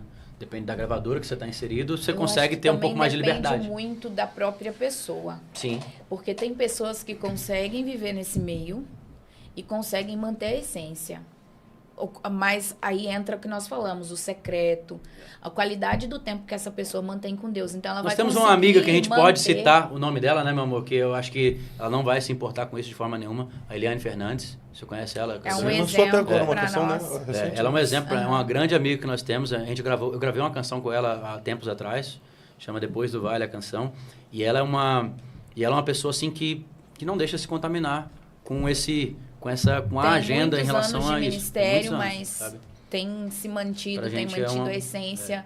Mesmo que tá nesse meio artístico, né, que tem todo o sistema em volta, mas por isso que eu falo, depende da própria pessoa. A Eliane é um profissional, exemplo, É profissional, né, tem um diga-se de trabalho passagem, incrível, né? faz, uau, admiramos muito, mas como conhecemos de perto, nós podemos dizer, ela não perdeu a essência. É a graça da Tem graça. É gente, né? é gente como a Mas gente. hora, a pessoa, tem tempo, hora de madrugada. Aí volta no que nós falamos. Tem o comprometimento tempo de qualidade. com a Igreja de Cristo, com a própria igreja Exato. local, entendeu? Então ela de fato Congrega. congrega. Congrega, importante, né? E existiu o Alan antes de conhecer a Jesus? Quem era ele? Como vivia? Aqui, ó, tem as marcas da guerra aqui, uns brinquinhos aqui, umas coisinhas aqui. Era ex? Olha, Tem as marcas da guerra. misericórdia. Essa expressão ela pegou muito bem. Né? Tem as marcas da guerra, os brinquedos aqui, né? Misericórdia. É que antigamente, Ah, hoje ele. nem tanto. É que antigamente, hoje nem tanto, né? Mas um homem que mostrava a Não. marca da guerra assim e falava da orelha furada. Cantor sertanejo, uns cabelão muito louco. Era aquela estranho. coisa assim. A Angélica... Mas não se afundou tanto assim, isso. não. Misericórdia. Sangue de Jesus. Olha a homofobia, mano. Aí. Olha. Mas a gente até falou no início, né, que a Angélica era fã da minha dupla na época. Um dia eu tava cantando num evento, aí saí do evento, recebi uma mensagem, pensei assim, vou me dar bem, né? Mal eu sabia da arapuca que Jeová tava armando para mim. E ela tava afastada dos caminhos do Senhor na época. Eu vim de uma família totalmente espírita, né, em relação à parte de pai, parte de mãe católica. Então eu fui o primeiro evangélico, digamos assim, da família. E com 12 anos de idade, meu pai saiu de casa. Ele traía minha mãe, assim, de forma corriqueira. E aí, com uma dessas amantes, ele acabou assim, se juntando com essa mulher. Teve a minha irmã, que é uma bênção de Deus. E, assim, tive depressão nessa época. Minha mãe foi internada em clínica psiquiátrica por mais de 6 vezes. E uma série de... Não aceitou bem a separação, uma decorrência de muitas coisas. Então, minha infância não foi das mais lindas, das mais maravilhosas possíveis. Eu não tive um exemplo de paternidade, mas em Cristo Jesus e através do meu sogro, que é o meu pastor Antônio, amo a sua vida, uma referência de fé para mim e de humildade. Então, com ele eu aprendi o que é ter um pai, né? A paternidade em Cristo Jesus eu recebi, mas com ele eu aprendi o que é a figura de fato de um pai, de um protetor, de uma pessoa que está ao seu lado. Então, antes de receber Cristo na minha vida, eu não tinha nenhum ideal. A minha vida era uma vida totalmente bagunçada, uma vida que simplesmente buscava fama, sucesso, reconhecimento. Mas aí Deus me leva para Goiânia buscando a música sertaneja e eu acabei encontrando a varoa que me apresentou Jesus e aí transformou a minha vida por completo. Né, o que Jesus tem feito. E aí começamos esse ministério nos ônibus. Foi uma parte muito complicada para mim. Como é que foi esse é muito bom esse encontro esse seu testemunho, com tá? Jesus? Como é que foi que te levou a sair do espiritismo? Espiritismo Isso. kardecista. Kardecista, né? isso, Kardecista. por parte de pai, né? É porque tem pessoas hoje que diz que é espírita, mas ela vai para Umbanda, Quimbanda, Candomblé, já vai para outras religiões, né? É verdade. No caso, o kardecismo, né? Eu nunca fui um praticante, assim, digamos, aquele praticante. Era aquele tipo de católico que fala, o que você é? Eu sou católico e tal, mas... Tipo assim, não tem vida com Deus, nada, né? Uma pessoa que não pratica. Eu frequentava algum centro espírita de vez em quando, mas não era uma coisa que me deixava à vontade. Nunca foi uma coisa assim, que eu quero ir pro centro espírita. Mas eu fiz parte desse mundo por um tempo da minha vida. Esses passos, essas coisas assim, aí eles trazem uma palavra lá, usam o Evangelho segundo Allan Kardec, né? Porque o Allan Kardec ele se considerava, digamos, um Mateus, um Marcos, um Lucas, um João. Ele se considerava um desses escritores bíblicos e aí ele tem a versão dele do Evangelho. O problema é que ele vira anátema ao escrever essa versão, e totalmente deturpada, obviamente, mas ao acrescentar uma só palavra às escrituras, ele já vira um anátema só, a gente entende, né, porque a Bíblia fala sobre isso, né? Então ele escreve lá e ele tem uma visão totalmente diferente a respeito do que é o Evangelho. Não entende o Hebreus 9, né, que cabe ao homem viver uma só vida e depois, assim como Cristo veio uma vez, ele retornará, e vem o juízo, etc. Então, o que acontece? Então, parentes seus que morreu se incorporava lá? É essa a pegada, não? Não, incorporava não. Lá eu nunca vi em relação a isso. Tinha aquelas salinhas, né? Aí você vai pra salinha. Tem a mediunidade, Tem a mediunidade. Por exemplo... Que você conta. A minha madrasta, né? Que casou com meu pai depois. Meu pai faleceu tem 3 anos. Mas a minha madrasta, ela incorporava. Aí... os preto velhos, essas coisas assim, tudo lá. Mas preto velho no espiritismo? Porque ela já não era tão linha branca assim, né? Ela já tinha passado para essa linha de trás. Mas no espiritismo incorpora parentes que morreram, né? Também. Aí psicografias, né? Cartas psicografadas, essas coisas, da sua né? avó. Sempre falando sobre o passado, mas nunca sobre o futuro, né? Mas aí tinha um gabinete específico do... Tem. Se você quer... você quer uma carta psicografada? Tá lá, tem um médium lá que vai escrever alguma coisa para você lá. Eu quero ouvir algo, eu quero falar com uma pessoa que morreu e tal, não sei o quê. Eu, graças a Deus, nunca cheguei a esse ponto, né? Tanto é que eu lembro que quando eu tinha 13 anos, 12 para 13 anos, eu morei por 6 meses com meu pai, porque minha mãe estava internada na clínica psiquiátrica, né? Então, eu morei com meu pai por 6 meses, e aí a minha madrasta, ela chegou um dia, incorporada, ela falou assim, olha, você tem o dom espiritual, hein? Você consegue ver, você quer ver? Eu falei, tô fora, não quero nada. Mas assim, tipo, você tem a visão aberta, você quer ver? Eu falei, não quero não, tô tranquilo assim, desse jeito. Então graças você nunca foi no gabinete do médium João de Deus, não, né? Não. Misericórdia. Ia lá pro lado de Goiás, lá. É pra lá mesmo, né? Pro lado de Goiás, lá. A gente passa direto na frente da cidade, até esqueci o nome da cidade lá do João de Deus.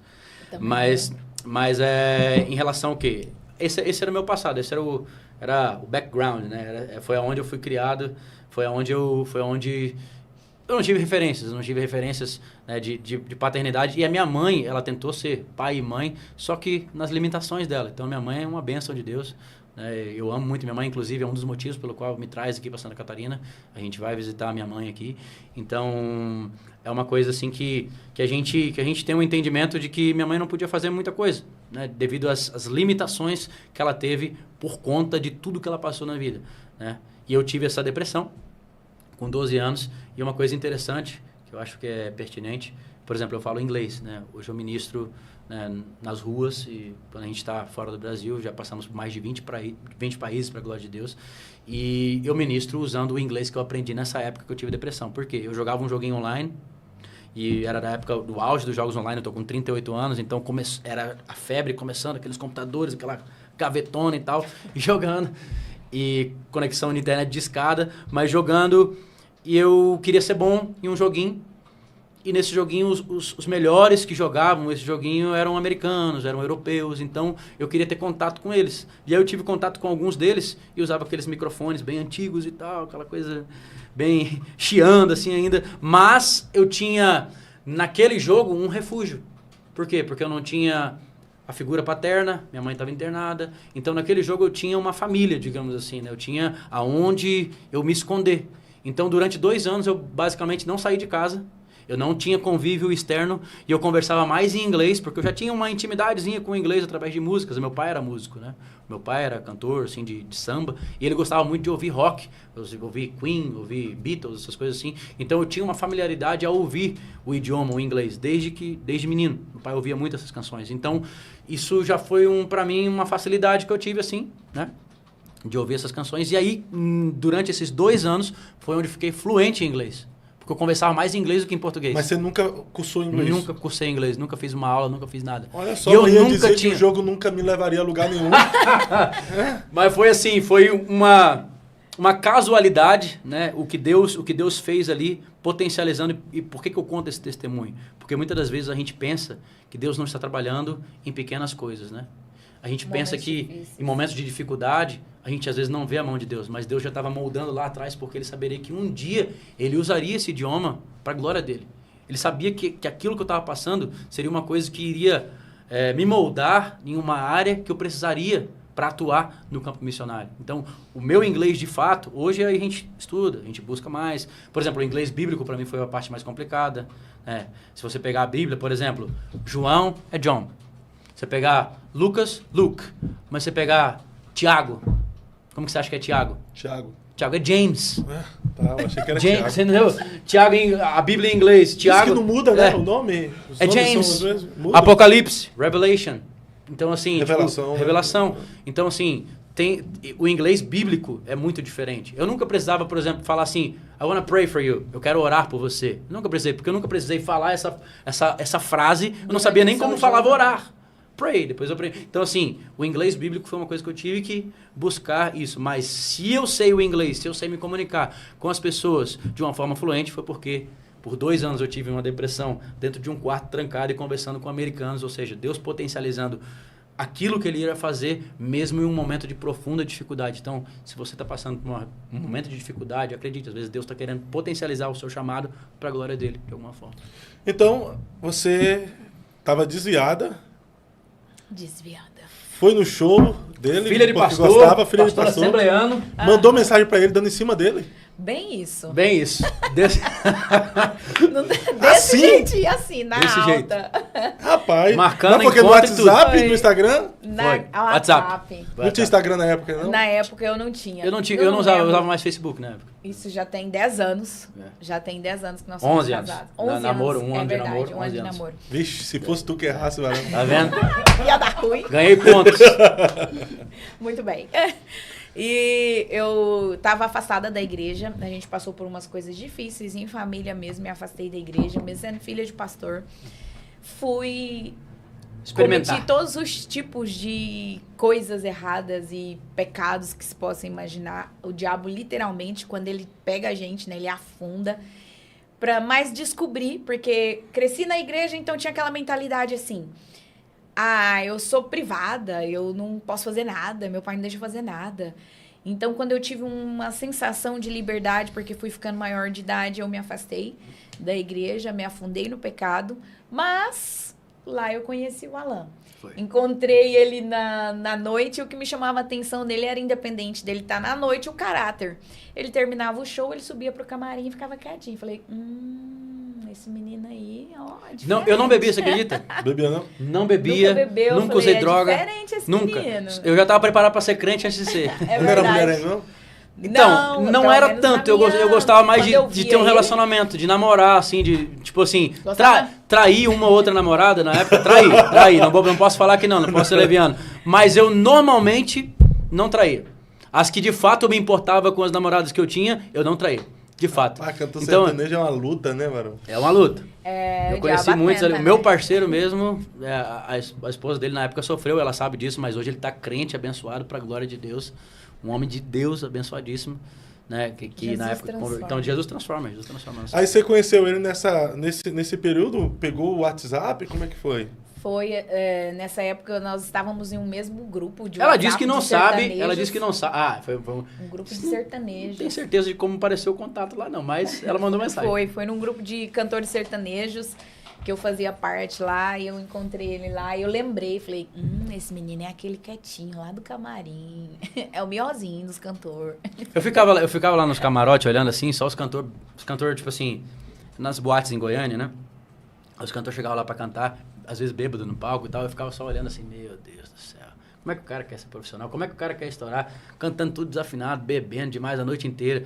Então, a minha coisa, o que me fez sair de Santa Catarina foi assim, eu quero ser famoso. Eu quero buscar fama, eu quero trabalhar, eu quero correr atrás, eu quero estourar. Essa era a minha gana, era a minha mentalidade. Então, se eu deixei minha mãe em Florianópolis, se eu larguei tudo, eu não vou me afundar em álcool, em drogas, eu quero estourar, eu quero explodir. Essa era a minha mentalidade.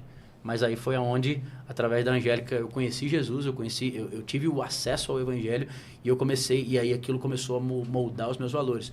E uma estratégia evangelística que ela usou, que a gente sempre conta isso, para me evangelizar. Mas como é que foi? Ela estava desviada e te evangelizou de que forma? Então, Vamos lá. aí, no dia que eu descobri que ela era crente, olha só Não, que mas coisa. ela era desviada, não era Não, crente, não, mas que ela tinha o acesso ao Evangelho. Ela chegou assim um dia pra mim, a gente tava namorando há mais ou menos um mês, e ela chegou assim, amor, eu quero ir na igreja. Eu falei, tá, que centro espírita que você quer? Raul Machado, eu conheço alguns e tal, não sei o que. Não, eu quero ir na igreja de crente. Eu falei assim, de crente? Eu não gosto de crente. Eu não suportava crente. Porque do lado onde eu morava, lá em Florianópolis, tinha uns vizinhos crentes com aqueles radinhos bem caixa de abelha, com aqueles hinos da harpa estralado na minha infância, assim, sabe? Nós abrimos! E aquele som bem ruim, assim, então eu não suportava crente. E aí ela, igreja de crente, igreja de crente, tá bom. Aí a gente chegou atrasado no culto, né? Não tinha, muitos crentes fazem isso, mas a gente não tinha nenhuma responsabilidade com quando chegamos atrasados e aquele fogo, né? Aquele manto, aquele culto abençoado. E aí, de repente, quando a gente chega na igreja, ela apontou, aquele lá é meu pai, ó, no púlpito, pastor da igreja. Eu falei assim... E tu não sabia que o pai dela era pastor? Não. Aí eu olhei assim, o pai dessa menina é pastor, meu Deus do céu. E eu falei assim, não, tem que terminar com ela agora. O que eu falei? Não tem como. Tipo, eu pensei que ela só queria vir na igreja, mas filha de pastor, não. Aí foi aonde eu comecei a tentar terminar com ela de alguma forma. Só que o Espírito Santo sempre... tentava, de alguma forma, manter essa união e eu não entendia. E o meu carinho, o meu amor por ela cada vez mais crescendo assim. E aí eu, vamos tentar conciliar uma coisa com a outra, vamos ver. Aí eu lembro que a primeira vez que eu fui na fazenda, né? Porque ela tem a avó dela mora na fazenda, os tios dela são todos... Ela cresceu no mato, né? Na roça, Angélica. E a gente foi na fazenda a primeira vez, eu chegava lá e falava... Todos eles tudo crente, aqueles crentes bem religiosão, assim, daquelas coisas assim, bem... fervoroso. Eu chegava assim, eu sou espírita, só para afrontar eles.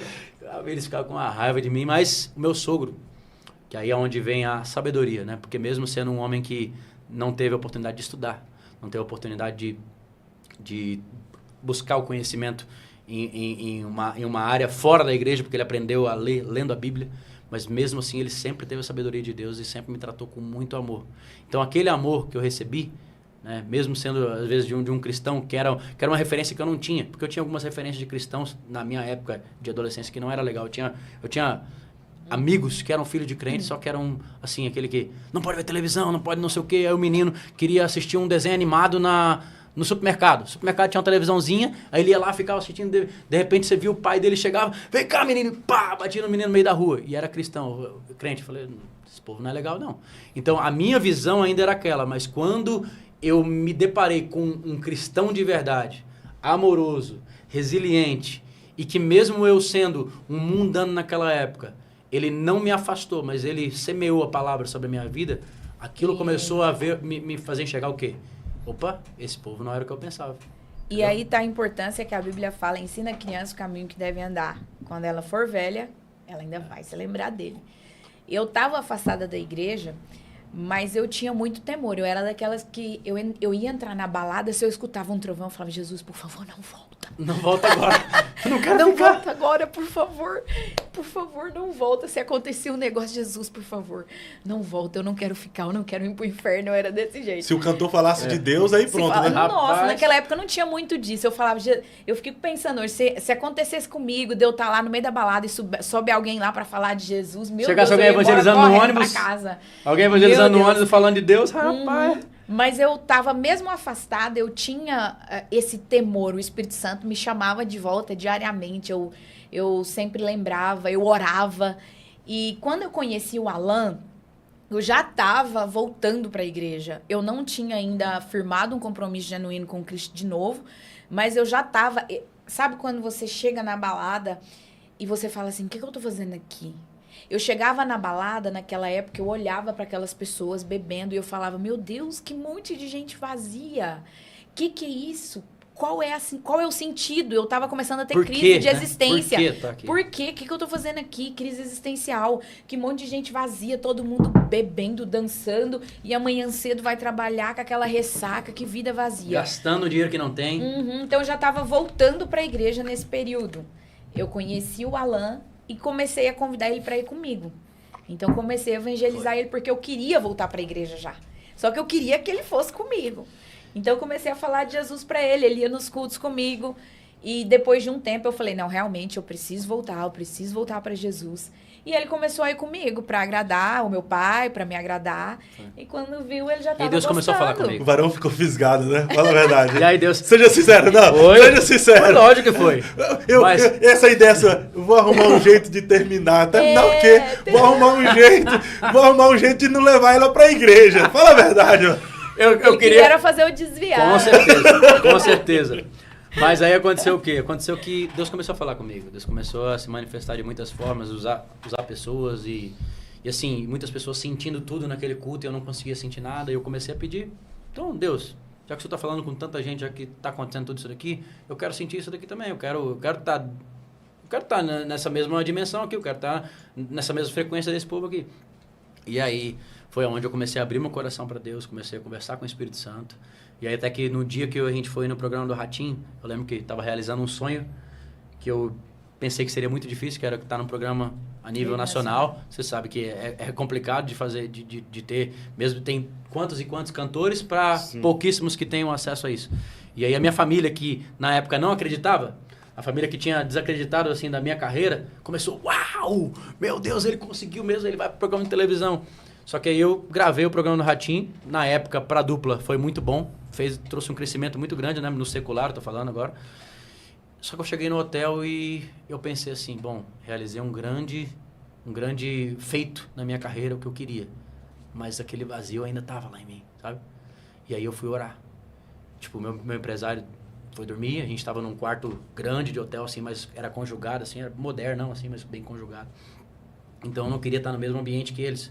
Eu queria estar num ambiente recluso. E aí eu entrei no banheiro, ajoelhei no banheiro, comecei a orar. E foi a primeira vez que eu ouvi a voz de Deus falar comigo, né? E aí foi onde eu falei, Espírito Santo, se alguma coisa que está acontecendo comigo nesse momento me mostrar que esse não é o caminho, porque eu já estava inserindo algumas canções evangélicas no meu show, cantando raridade, cantando umas canções assim, que o povo conhecia, né? Tipo, entra na minha casa, cantando essas canções do meu show também, para tentar levar a palavra de Deus, mas eu comecei a entender que era impossível servir a dois senhores. E aí a palavra de Deus começou a entrar em mim. E aí foi onde eu conversei em lágrimas com o Espírito Santo naquele banheiro. Eu falei assim, se alguma coisa acontecer e o Senhor me mostrar que esse não é o caminho, então eu vou largar tudo e eu vou cantar só para Ti. E aí depois disso foi uma série de acontecimentos que simplesmente me mostraram que aquele não era o caminho e que Ele me queria por inteiro. Porque eu sempre eu usava essa estratégia para evangelizá-lo. Porque, inclusive, hoje em dia, eu acho que esse é um dos maiores problemas da igreja brasileira. As pessoas se convertem, grandes artistas, pessoas famosas, mas não querem viver o evangelho. Querem as bênçãos, querem o dono do milagre, mas não querem o dono do milagre, né? Querem Jesus como Salvador, mas não querem Ele como Senhor. Muitos exemplos, né? Não querem viver uma transformação.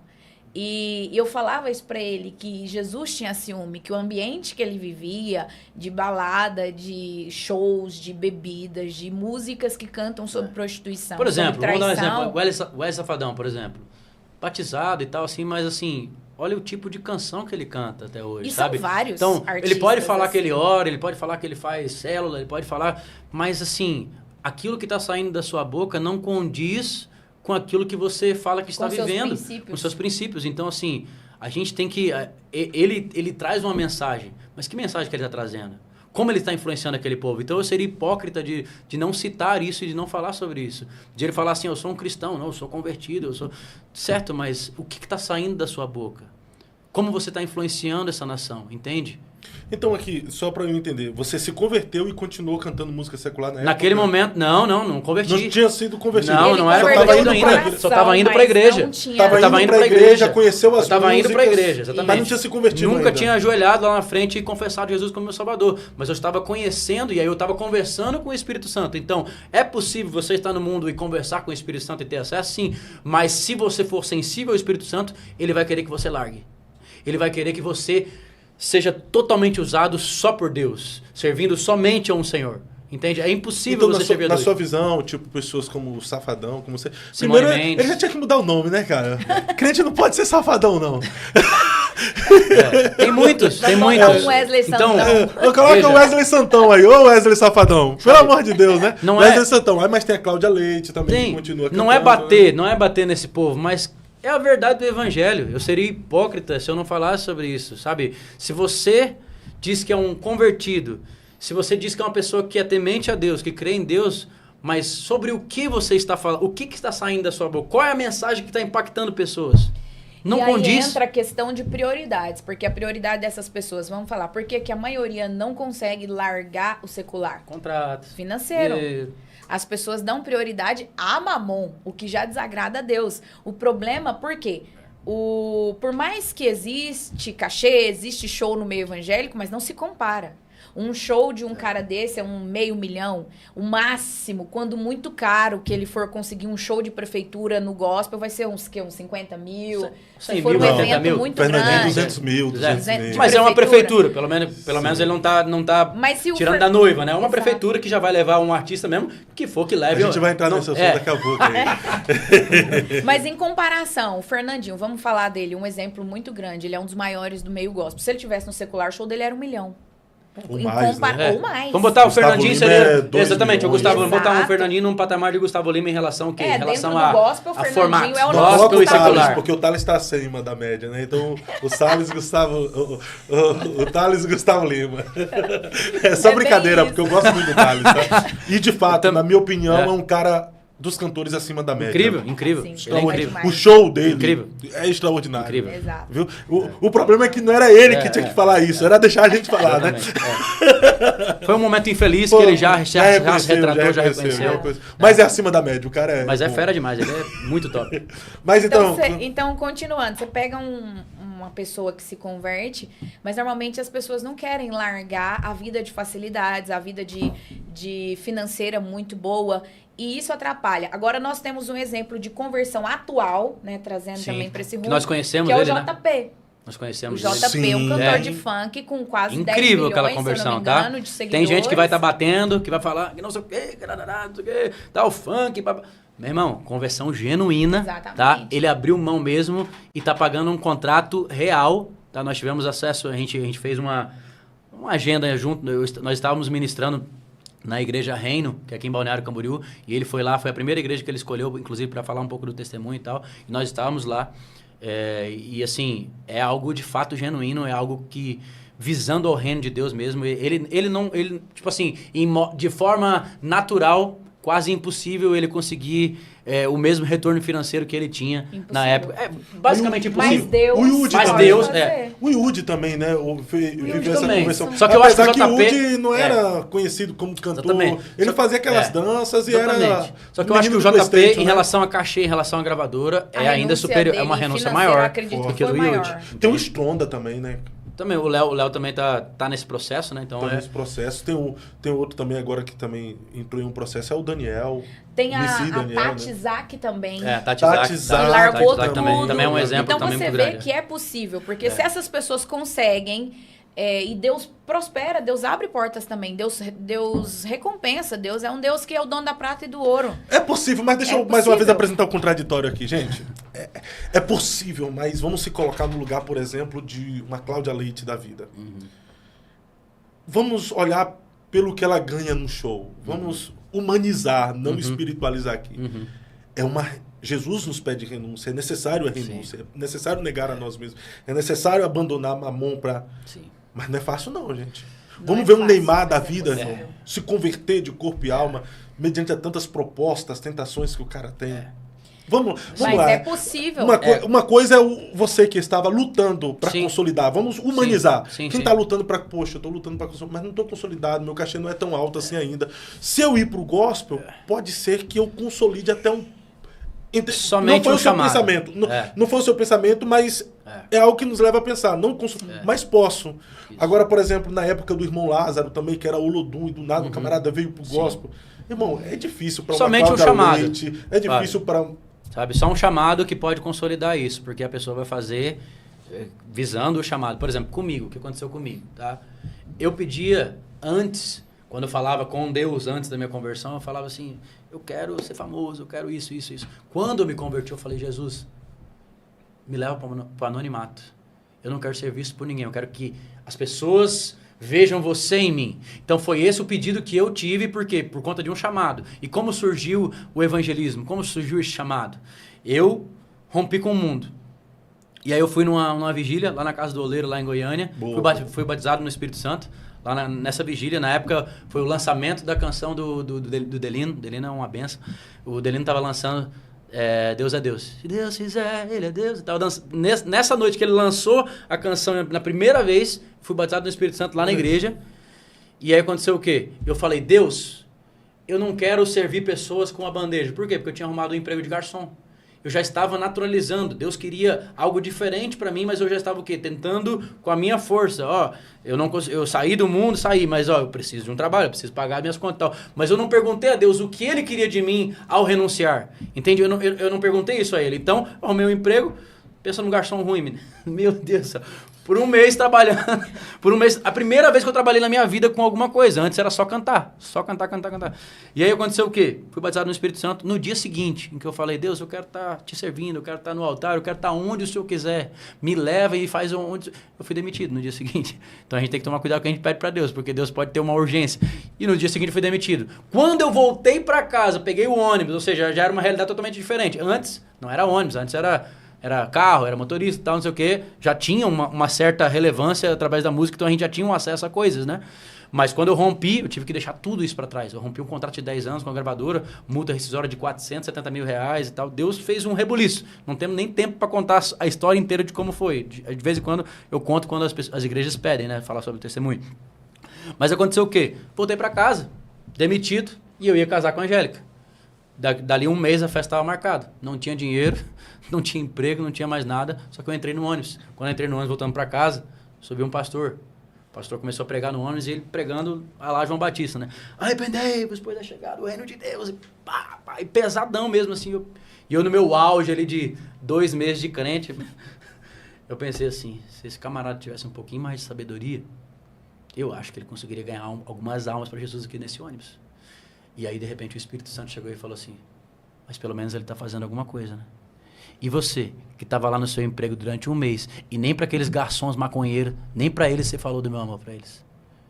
Aí eu calei, e o pastor continuou pregando, ele fez o apelo dentro do ônibus, e umas 4 ou 5 vidas aceitaram Jesus. Eu falei assim, uau, me surpreendeu. Mesmo com aquela abordagem mais ríspida, né? A multiforme graça de Deus, né? Ele age de muitas formas. Eu desci do ônibus, e aí, de repente, o Espírito Santo veio e novamente me deu um chacoalhão e falou assim, mas se você quiser, eu posso te usar da sua maneira. O Espírito é sujeito ao profeta, então eu posso te usar da sua maneira.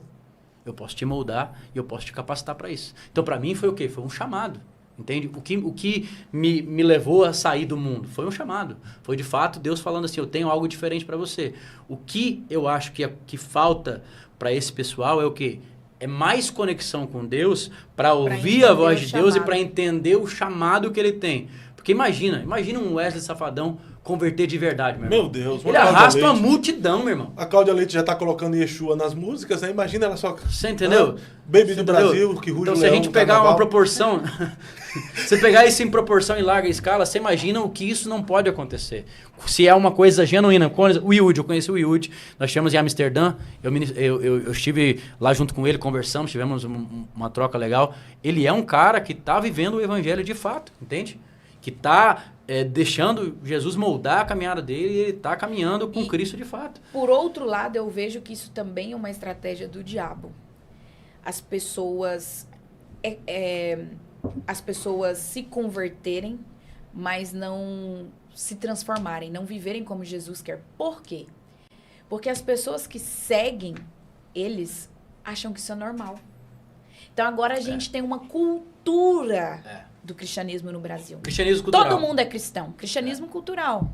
Todos são cristãos. Marxismo mas cultural, quem realmente vive como Cristo são poucos. E eu acredito que antigamente não. Era muito bom, né, para o reino das trevas que as pessoas se assumissem. Eu sou isso, eu sou da Umbanda, eu sou de... Agora não. Agora é bom que elas se digam cristãs, por exemplo, mas que levem uma vida de qualquer jeito. Você puxou porque algo elas influenciam as outras pessoas. No meu tempo, ser evangélico era fanático. esses fanáticos. Hoje em dia... Por quê? Porque as pessoas cristão, tinham a consciência que tinha que ser transformado. Não, entendeu? hoje em dia, tipo, eu sou evangélico. Hoje você é aplaudido se você vai numa mídia televisiva e fala, eu tô frequentando o culto na igreja, eu tô frequentando a célula. Virou modinha. Que igreja que é a sua? Mas eu preciso conversar com vocês aqui sobre um assunto que eu vi ontem e tá em alta, é bom pro corte. Aí o pessoal já... Fábio, só pensa em corte, like, é claro. Não, tem que pagar o estúdio, é caro, ele falou. A Graciane Barbosa teve numa igreja na Advec. Filmaram, não foi a igreja que filmou. Alguém da igreja filmou aquilo. E ela veio depois em público meio que revoltada, dizendo que não visitaria mais a igreja, não estaria mais lá, porque filmaram a intimidade dela. Aí o pastor Silas Malafaia deu uma nota para a igreja falando, gente, vocês não foram educados. Vocês não têm noção do que vocês fazem. Vocês ficam filmando as pessoas, fazendo abordagens por causa de like, levando para a internet. Uhum. Vocês não sabem lidar com artistas que vêm aqui na igreja. E aí, ao mesmo tempo, existe uma ala cristã que critica o André Fernandes da Lagoinha Alphaville, porque tem... Eu não sei se eles mesmos chamam de área VIP, ou se foi um apelido dado por terceiros por ver isso, mas ele tem uma ala que é reservada para essas celebridades ir, pelo fato das pessoas, de fato, não terem essa educação de lidar com esses artistas, com essas celebridades. Tem maturidade, né? Que vão para a igreja. Qual a visão de vocês? Agora que ser evangélico, ser cristão, frequentar a igreja evangélica se tornou moda, a igreja deve ter uma ala específica para receber este público? Ou não há essa necessidade? Nós cristãos precisamos desenvolver a maturidade para não ficar filmando o momento de intimidade com Deus dessas celebridades. O mundo ideal, acho que é esse aí, né? Esse aí. Os cristãos terem maturidade. De ver um Neymar lá e de... Exatamente. Talvez depois do culto, se tiver oportunidade. Mas às vezes o cara não quer. O cara é tão assediado em tantos lugares que ele vai que o momento da igreja, ele quer participar do culto, depois ir embora de boa, então, entendeu? Em termos, a gente consegue entender, né, esse termo aí do área VIP. O termo é pejorativo, é ruim. Mas, por exemplo, a gente vai ver em relação à área VIP, em outras partes da igreja a gente já tem uma certa área VIP, assim, as pessoas que ficam mais à frente, assentos reservados. Você chegar numa igreja, às vezes, por exemplo, nós somos da Assembleia de Deus, mas você chega em algumas Assembleias de Deus e você vê lá, durante o culto, reservado. Isso é uma certa, não é uma área VIP, mas é um statusinho que coloca aquele assento ali como uma coisa importante. Talvez é o pregador que vai estar na frente para ter mais acesso visual ao pastor. Tudo bem, mas é uma forma de você vipilizar, sei lá se existe essa palavra, de você vipilizar aí a igreja. No entanto, o cristão, se o cristão tivesse a maturidade de não chegar lá, e aí, Neymar, chega aí, cara, na hora a palavra tá uma benção. Pegar e falar, Você viu o que o pastor falou, pastor? O que o pastor falou, Neymar? Mas faz uma foto rapidinho aqui. Se o cristão tivesse essa maturidade de não fazer isso, aí eu discordaria totalmente. Foi no caso da Graciane Barbosa, foi no momento que ela foi à frente para aceitar Jesus, parece, e ela tava chorando. Aí filmaram ela. Entendeu? Sim. Lá na frente, aí saiu na mídia, Graciane Barbosa aceita Jesus. Aqui eu vejo duas situações. A primeira situação da falta de maturidade do irmão ou da pessoa que filmou ela nesse momento de intimidade com Deus. O segundo motivo, ela não queria expor a decisão dela por Cristo. Então estranho. É isso. Mas enfim. É uma coisa assim que a gente tem que formar uma opinião com base no tempo para saber como a igreja vai reagir a isso. Por quê? Porque cada vez mais... É isso que a gente está conversando. Cada vez mais, pessoas da mídia estão adotando o ser evangélico. Talvez não viver como a gente até fala sobre isso no seminário, de viver um dia a dia cristão, um lifestyle cristão, um estilo de vida cristão, né, de onde você, por exemplo, vou na padaria, mas pode ser que tenha uma vida lá que Deus queira me usar para falar com ela. Ou seja, um estilo de vida cristão onde você respira isso, né? E a pessoa, às vezes, quer viver um lifestyle evangélico. Que é o quê? Quer ir à igreja, quer participar de uma célula e tal, mas ela não tem a vida dela totalmente rendida a Cristo. Então existe essa diferença hoje que a gente tem que entender. Mas independente do motivo que essas pessoas, esses artistas vão à igreja, na minha visão, seria o mundo ideal que as pessoas respeitassem. Mas é difícil para o brasileiro. Mas a gente sabe que a cultura brasileira, infelizmente, tá dentro da igreja esse negócio de tirar muito pela foto televisão também, a televisão artista, é muito responsável por isso. Exatamente. A internet, a pessoa quer sair na foto com a pessoa. A gente, então, por exemplo, assim... Então seria legal ter uma área VIP para receber as pessoas. Eu não chamaria de área VIP, lugar reservado. Eu acho que sim, quem sabe... Talvez para não gerar contenda ou sei lá como for, uma sala reservada, mas sem expor, sem parecer um lounge. Ter um caminho específico para eles. Eu acho que tem uma igreja aqui no Brasil, eu não sei qual que é. Mas Ai, tem uma igreja. É uma coisa complicada. Tá? Porque nos tempos, por exemplo, aí você vai pensar, por que a gente está falando sobre isso hoje? É porque antigamente não tinha. E por que não tinha? Porque antigamente ser considerado um evangélico era ser um fanático, ser um... Então, se a gente está caminhando para uma evolução, para um mundo mais evoluído, onde as pessoas entendem que ser evangélico é uma coisa legal, é complicado. Por quê? Porque às vezes a pessoa não busca nenhuma mudança de vida, mas ao mesmo tempo quer estar inserido em um meio em que é tudo muito novo. Uma celebridade dentro de uma igreja. Mas eu entendo também que as pessoas estão sedentas por Cristo de alguma forma. E ainda que elas tenham o cristianismo apenas como uma filosofia de vida... Deus vai trabalhando. Deus pode trabalhar. Vai a princípio como uma filosofia de vida. Pô, é legal ser cristão e tal. Mas de repente essa pessoa pode viver uma metanoia, né? Isso, né? Porque é a obra da regeneração que faz é o Espírito Santo. A ardente expectação da criação... espera ansiosa pela manifestação dos filhos. Os filhos estão se manifestando. E aí, consequentemente, aqueles que são criaturas, que ainda não são filhos de Deus, eles começam o quê? A ouvir isso, e isso começa a contaminar de forma positiva, através do Espírito Santo, a vida deles. Então, e aí, com acesso à internet, um vídeo que viraliza... Por exemplo, a gente viralizou um vídeo de uma forma absurda. Hoje, no ano... A gente estava fazendo uns cálculos lá só para ver. Umas pesquisas. O vídeo que eu estou pregando no ônibus é o vídeo mais visualizado deste ano da plataforma cristã. Do gospel. Só no meu Instagram tem 26 milhões de visualização. Fora, eu acredito que a minha geração também publicou. Todas as outras páginas gospel, todas elas compartilharam esse vídeo. Por uma semana, foi assim, o vídeo mais comentado talvez no Instagram gospel. E você vê o quê? Quem estava lá assistindo esse vídeo? O Hélio Safadão, Tiro Lipa, Simone Mendes, o tanto de comentário de gente furando a bolha. Ou seja, quanto mais a gente tem furado a bolha, mais esse povo está vindo para Cristo. E aí agora, como receber essas pessoas? É uma conversa que precisa de maturidade. Fora também que hoje a gente está tendo cantores gospel que estão indo orar em casa de artistas, né?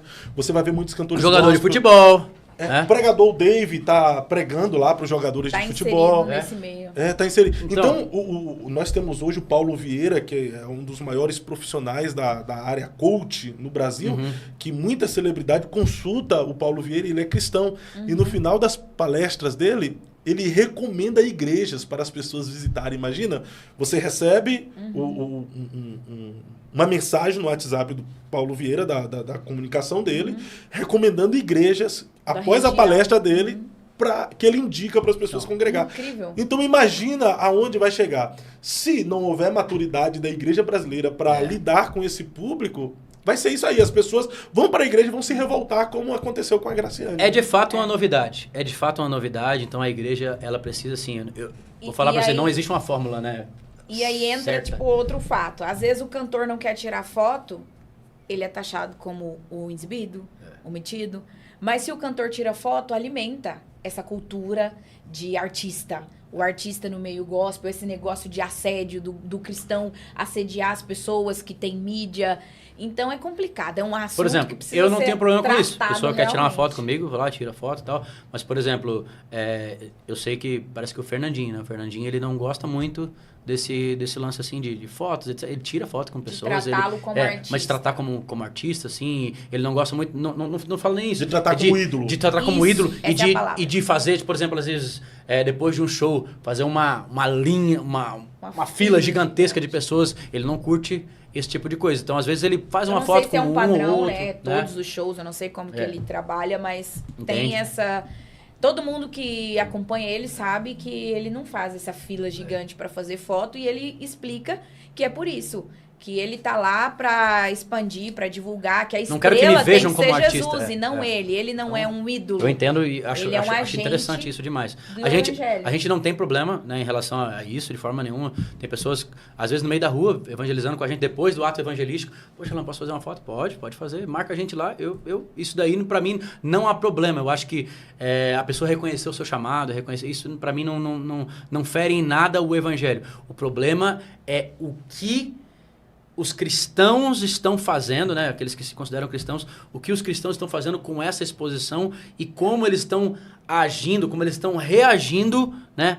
Para que não se insira em um sistema que é complicado. É uma linha né? É uma linha bem entre tênue. a admiração e a idolatria. Nossa, eu curto demais o trabalho que você faz, cara. Mas, tipo assim, nossa, fácil mano, virar eu sou um idolatria. pecador, eu sou falho, Deus precisa trabalhar na minha vida, Deus precisa continuar fazendo sobre a minha vida, eu preciso continuar o meu chamado. Então, assim, as pessoas, graças a Deus, que chegam até nós, têm esse entendimento e graças a Deus que é pelo respeito ao chamado e não por conta de um status ou alguma coisa, sabe? Mas poxa, admiro demais o seu trabalho, Alan. Continue, conta com as minhas orações e vai pra frente. Então, isso pra mim é gratificante, quando você é reconhecido pelo chamado e não só por conta de uns seguidores, status, etc. Sim. Então, isso é uma coisa interessante. Então, a gente pode simplificar aqui nessa questão, primeiro, que aqueles que se convertem a Jesus, seja artista, não artista, conhecidos ou não conhecidos, eles precisam negar a si mesmo, renunciar, seja qual for a vida que está vivendo, para vir para Jesus de fato, né? Porque não orna. Mas aqui entra em um contexto que é muito complicado, porque antigamente jogadores de futebol tinham que renunciar à sua carreira para seguir a Jesus. Mas será que no futuro as pessoas não vão mudar essa ideia? Se uma época... Hoje não, hoje nós temos jogadores de futebol crente que serve a Deus. Será que um dia a gente não vai olhar para esses cantores seculares e ter essa percepção que é só um cantor que canta música secular, mas a essência dele é outra? Eu creio que não, porque jogadores de futebol é em relação ao quê? Jogador de futebol é em relação a uma área esportiva, né? Então ele pratica um esporte, ele pratica aquilo como o dia a dia dele, só que ele consegue trazer uma mensagem se ele quiser. Em relação a, por exemplo, o Neymar, de vez em quando coloca 100% Jesus e tal. Ele não está expressando uma mensagem ao jogar um futebol. Agora, quando é um cantor, quando é uma pessoa influente, ele está comunicando uma verdade. Que verdade é essa? Entende? Que verdade? O que ele está passando? O que ele está estimulando? O que ele está cantando alimenta o quê? Alimenta a pessoa a ter uma vida com Deus ou alimenta o adultério? Você entendeu? Esse é o problema dessa ala artística. Por exemplo, um ator. Um ator da Globo e tal, não sei o quê, converteu, quer vir cristão e tal, não sei o quê. Aí ele continua fazendo as novelas dele, só que ele continua beijando a boca de mulheres, continua fazendo... Então, o que tá saindo da boca? Palavrão, ou às vezes vivendo um personagem homoafetivo. O cara é cristão, mas a empresa que paga ele faz ele quebrar os princípios. Então, quando há uma quebra de princípio, por exemplo, futebol. Futebol, graças a Deus, deixou de ser pecado. Eu gosto muito de futebol. Eu queria ser jogador de futebol. Eu curto muito futebol. Pecado, né? Mas nunca foi pecado. Mas para uma aula da igreja foi. Há tempos atrás era pecado. Então, assim, eu acho que a gente tem que entender a mensagem, né? Que mensagem que essa pessoa está entregando. Então, um cantor, ele entrega uma mensagem. Tem coisas que é religiosidade, que é falta de conhecimento bíblico, Exatamente. Que foi considerado pecado por falta de conhecimento, por simplicidade. Eu não julgo os nossos antecessores, porque eles trouxeram o evangelho, eles não tinham internet, eles não tinham acesso, muitos deles não tinham acesso à teologia, ao conhecimento. Então, eles fizeram da forma que deu para eles fazerem. E, infelizmente, viveram muita religiosidade. Mas com acesso ao conhecimento bíblico, a palavra, a teologia, você vê que tem coisas que é religiosidade, mas tem coisas que são inegociáveis. Não dá para quebrar princípios. Mas isso também é uma questão de dá para separar zelo, princípio, né? De religiosidade. São coisas distintas. Na época eu entendo os irmãos, porque não era por mal. Exato. Não queria se misturar, era uma questão de ignorância, falta de conhecimento bíblico, e também o zelo. O zelo. Ou seja, a pessoa...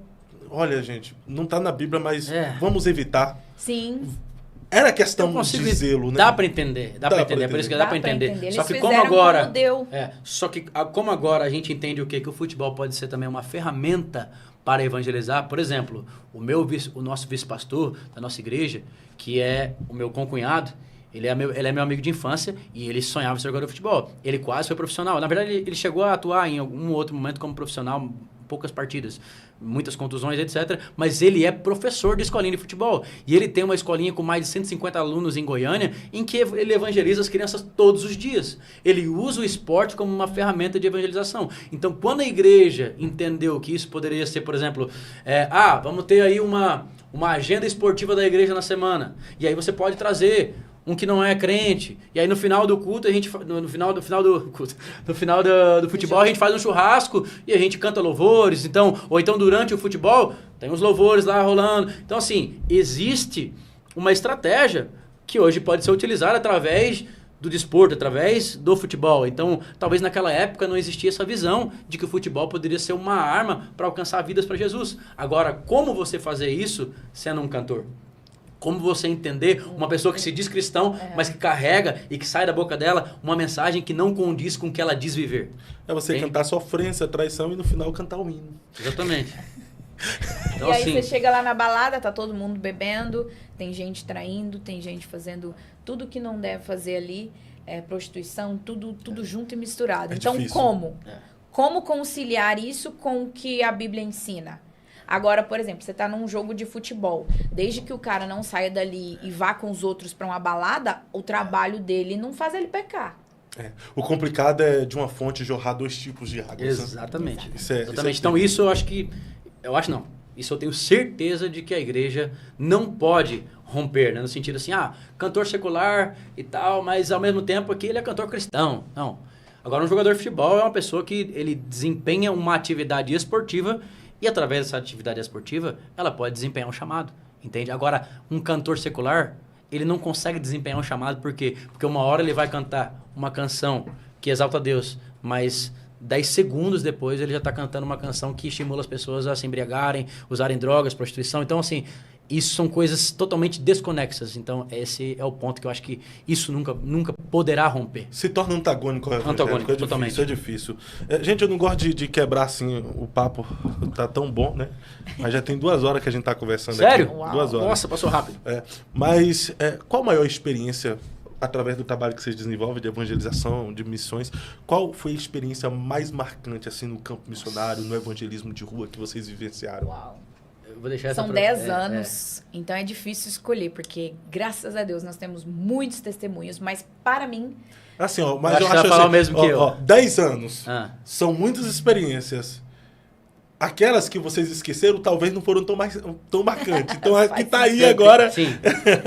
Para mim, teve alguma agora de Nashville que você vai falar? Nos Estados Unidos. Foi. Incrível. E tem muitas coisas incríveis que nós vivemos, mas o que me marca de todas, assim, acho que para mim o que mais me marca são as experiências onde a gente consegue deixar pessoas que vão continuar propagando o evangelho. Nós estávamos em Nashville, lá é uma rua cheinha de boate. O inferno na terra. É considerado como o inferno na terra. Literalmente. Às vezes o carnaval no Brasil fica fichinha perto de que ela. E lá tem... Desde 7, 8 horas da manhã eles começam a beber, os shows começam 8 horas da manhã. Nós estávamos lá nessa rua e de repente passou alguns cowboys ali, passou por nós, foram embora. E depois chegaram novamente à noite. Por coincidência, não era pra gente estar lá, mas Deus moveu, preparou, voltamos para evangelizar lá nessa mesma rua à noite. De repente chega esses cowboys com mais um amigo. E aí o Alan cantando e ele começou a chorar e tudo. E ele ficou chorando sem parar. Jogou a bebida que ele tava fora e começou a chorar. E chorava. No final nós fomos conversar com ele, falar de Jesus e tudo. Ele, cara, eu sou formado pela Jocum. Eu evangelizei por mais de 15 anos. Eu fazia... eu fiz cruzada evangelística na China. Na China. Ele evangelizava nos países da janela 1040. Ele era um dos maiores evangelistas. O pai dele é um dos maiores evangelistas até hoje na Europa. Um dos pastores mais respeitados da Holanda. Exato. O pai dele. Resultado, estava desviado, afastado da igreja. E aí a gente orou por ele, ele falou que ia reconciliar, voltou. E pronto, a gente pegou o contato dele e ele foi embora. Tem muitos que acontecem assim, né? Mas depois a gente foi mandar uma mensagem aí e tal. Aí ele falou assim... Olha, eu moro na Flórida. Opa, nós vamos estar na Flórida, numa igreja assim. Aí ele, manda o endereço que eu vou lá. Longe de Nashville. Então ele estava num local e o próximo local que a gente iria era justamente a 100 quilômetros da cidade onde ele mora. As coincidências de Jesus. Resultado, o Alan foi pregar lá nessa igreja e ele apareceu lá no culto. e testemunhou. E a esposa dele testemunhou para nós que depois que ele encontrou com a gente ali, que ele aceitou Jesus, já tinha mais de 15 dias que ele tinha encontrado e ele nunca mais bebeu porque ele tinha se tornado alcoólatra, além de estar desviado. Ele tinha se tornado alcoólatra e a esposa falou que desde que eles se casaram, ele nunca ficou sem beber um dia. E eles tinham 15 anos de casados, que ele desviou pesado mesmo. E já tinha mais de 15 dias que ele não bebia, estava firme. Até a expressão da pessoa muda. E testemunhou lá na frente, né? Falou de como ele viveu, de como ele foi impactado. Ele falou que sentiu assim na barriga dele um negócio e ele passou a ter nojo da bebida a partir dali. E ele voltou a pregar, a gente tá acompanhando, tá falando com ele, continuou pregando, voltou a falar de Jesus. Um grande pregador. Um grande pregador mesmo. Ele começou a falar lá na frente, eu falei, uau, glória a Deus. Pregador, assim, sabe? Então, você conseguir impactar vidas nesse nível. Nós estávamos nessa rua, que é considerado lá o inferno na terra, estávamos adorando a Deus, pregando o evangelho, e você conseguir mudar a história de alguém que estava só passando por aquela localidade através do evangelho, isso pra gente são as experiências mais marcantes que a gente tem. Eu poderia contar, por exemplo, quando a primeira vez que a gente foi pra Europa, que a gente perdeu o nosso passaporte. Perdeu não, fomos furtados, né? Tipo, roubaram da gente. E aí muitas coisas aconteceram após isso, que a gente viu que era a permissão de Deus e era de fato o que Deus queria fazer. Até casamento surgiu depois disso, de pessoas que a gente conseguiu ter a conexão e que por conta de que nós estávamos naquele local, por conta de que nós não tínhamos mais o nosso passaporte, Deus permitiu coisas acontecerem. Então, assim, tem muitas experiências, né? Por mais de... São 10 anos. Você apanhou na rua também, né? Como é que Apanhamos na rua. Foi. Eu estava dentro de na primeira vez que a gente foi para Bruxelas, na Bélgica. E lá em Bruxelas, na Bélgica, é uma das maiores concentrações de muçulmanos, digamos assim, em relação à Europa. Por quê? Porque durante a guerra, a Bélgica pediu ajuda para vários países e o Marrocos foi um dos países que ajudou a reconstrução. Então, eles têm documentos, né, até a terceira geração. Então, é muito muçulmano. Tinha transportes coletivos que eu entrava na Bélgica que era só muçulmano, assim. E eu pregando lá, cantando louvores e pregando. E aí um desses transportes coletivos que chama tram, que eles chamam de tram, que é como se fosse um metrô em cima da terra, assim, andando pelo trilho. Trem. É o trem. Mas eles chamam... não é trem, porque trem é diferente, é vagão, em né? São Paulo. Enfim. E aí eu tava pregando e cantando dentro de um deles. E aí eu, por um momento, assim, eu me envolvi na adoração, eu fechei o olho e eu olhei pra direita. Quando eu só senti o vento vindo assim, um soco, bem na minha orelha, assim. Pá! E eu tonteei na hora. E todas as pessoas que eu achei interessante, todas as pessoas vieram pra me ajudar, assim. E aí, pra desvencilhar do agressor, né? O cara queria até roubar o meu violão também, naquele momento. E ele, antes de ele falar, ele só deu um grito, né? Antes de dar o soco, ele só deu um grito. Ele, no Jesus, no God, né? Tipo, nada de Jesus, nada de Deus. Alá, e eles gritam Alá, né? E aí foi um momento assim que eu tonteei na hora. Eu não lembro muita coisa do que aconteceu ali. Deu uma tonteada pesada mesmo. E eu vi que as pessoas me ajudaram. E o rapaz queria levar meu violão, porque eu lembro que eu segurei ele aqui assim e fiquei no chão. Ele queria, tipo, quebrar, né? Não era nem roubar, enfim, era... Ele queria pegar o violão de mim. Isso. E aí as pessoas me ajudaram. Assim, foi bem solidário ali as pessoas, né, que estavam dentro do vagão. E... não sei se tinha brasileiros ali no meio também, porque de vez em quando eu cantava um pedacinho de louvores em português, porque brasileiro tem em todo lugar, né? Então eu cantava, por exemplo, às vezes Bondade de Deus em inglês, e aí puxava ali um pedacinho em português, e aí o brasileiro já olhava assim e tal. Porque brasileiro tem muita cultura do reino de Deus, né? Muita cultura do cristianismo, mesmo que não seja um cristão, mesmo que esteja desviado. E graças a Deus a gente conseguiu falar com muitas pessoas, mas aconteceu e a gente até postou esse vídeo no Instagram. Na época foi um dos primeiros vídeos assim que viralizou assim na nossa página, na época que a gente não tinha, faz 6 anos atrás. Quando apanha viraliza mais, né? Mas quando mais... Mas não é fácil. Quando mais... Não é fácil, mas quanto mais batem, mais cresce também. Mais cresce também. Então, aconteceu o quê? A gente experimentou o favor de Deus, né, em muitas dificuldades que aconteceram. E a gente vê pessoas que não conheciam o nosso trabalho, mas através dessas dificuldades que o campo missionário às vezes impõe pra gente, né? Porque não é um mar de rosas, né? Jesus nunca falou que seria fácil, né? No mundo nós teremos aflições, principalmente quando você vai de frente, né, à cultura do mundo para aplicar a cultura do reino de Deus. Então, os levantes são assustadores e reais às vezes, mas a gente tem que manter firme. E naquele momento, o que você fez, Alan? Você foi para casa, foi descansar? Eu continuei pregando. Tomei o soco, a orelha ficou desse tamanho, assim. Graças a Deus a orelha não quebra, né? Se fosse no nariz, se fosse na boca, podia quebrar um dente, mas na orelha, a orelha ficou desse tamanho, ficou super inchada. Eu me senti um lutador de jiu-jitsu. Naquele momento que eu entendi o que esse povo passa. Mas, assim, foi só algo momentâneo. Eu consegui já recuperar a consciência em 5 segundos depois, assim, já continuei pregando. Continuei pregando. Alan, de tudo que nós conversamos aqui, se você tivesse que transmitir uma mensagem ao mundo, naquela câmera ali, o mundo está de olho em você, esperando ouvir alguma coisa que saia dos seus lábios. Qual seria essa mensagem? Viva o cristianismo como um estilo de vida. Não tenha o cristianismo como uma religião, não tenha o cristianismo como algo que você pratica aos domingos, mas viva Cristo e que Ele viva em você. Tenha o cristianismo como estilo de vida. Aonde você for, se você for numa padaria e você vê a possibilidade de falar com alguém, falar do amor de Deus, falar daquele que te salvou, falar daquele que te alcançou, que te tirou do charco de lodo, de um lamaçal de pecados. Se você tem a possibilidade de falar de Jesus, fale. Viva o cristianismo como estilo de vida. Angélica, se você tivesse que transmitir uma mensagem ao mundo, naquela câmera, o mundo está de olho em você, esperando ouvir uma mensagem que saia dos seus lábios. Qual seria essa mensagem? O evangelho é simples. Às vezes as pessoas usam como desculpa o fato de não terem grandes estruturas para falar do amor de Jesus. Apenas desculpas. Mas assim como nós fazemos, só eu e o Alan, vamos para as ruas, colocamos uma caixinha de som, falamos do evangelho de Jesus, você também pode fazer. Não crie desculpa, não espere grandes momentos, não espere grandes cruzadas. Apenas fale. O evangelho é simples. É isso aí, um recadinho especial para você que está nos acompanhando.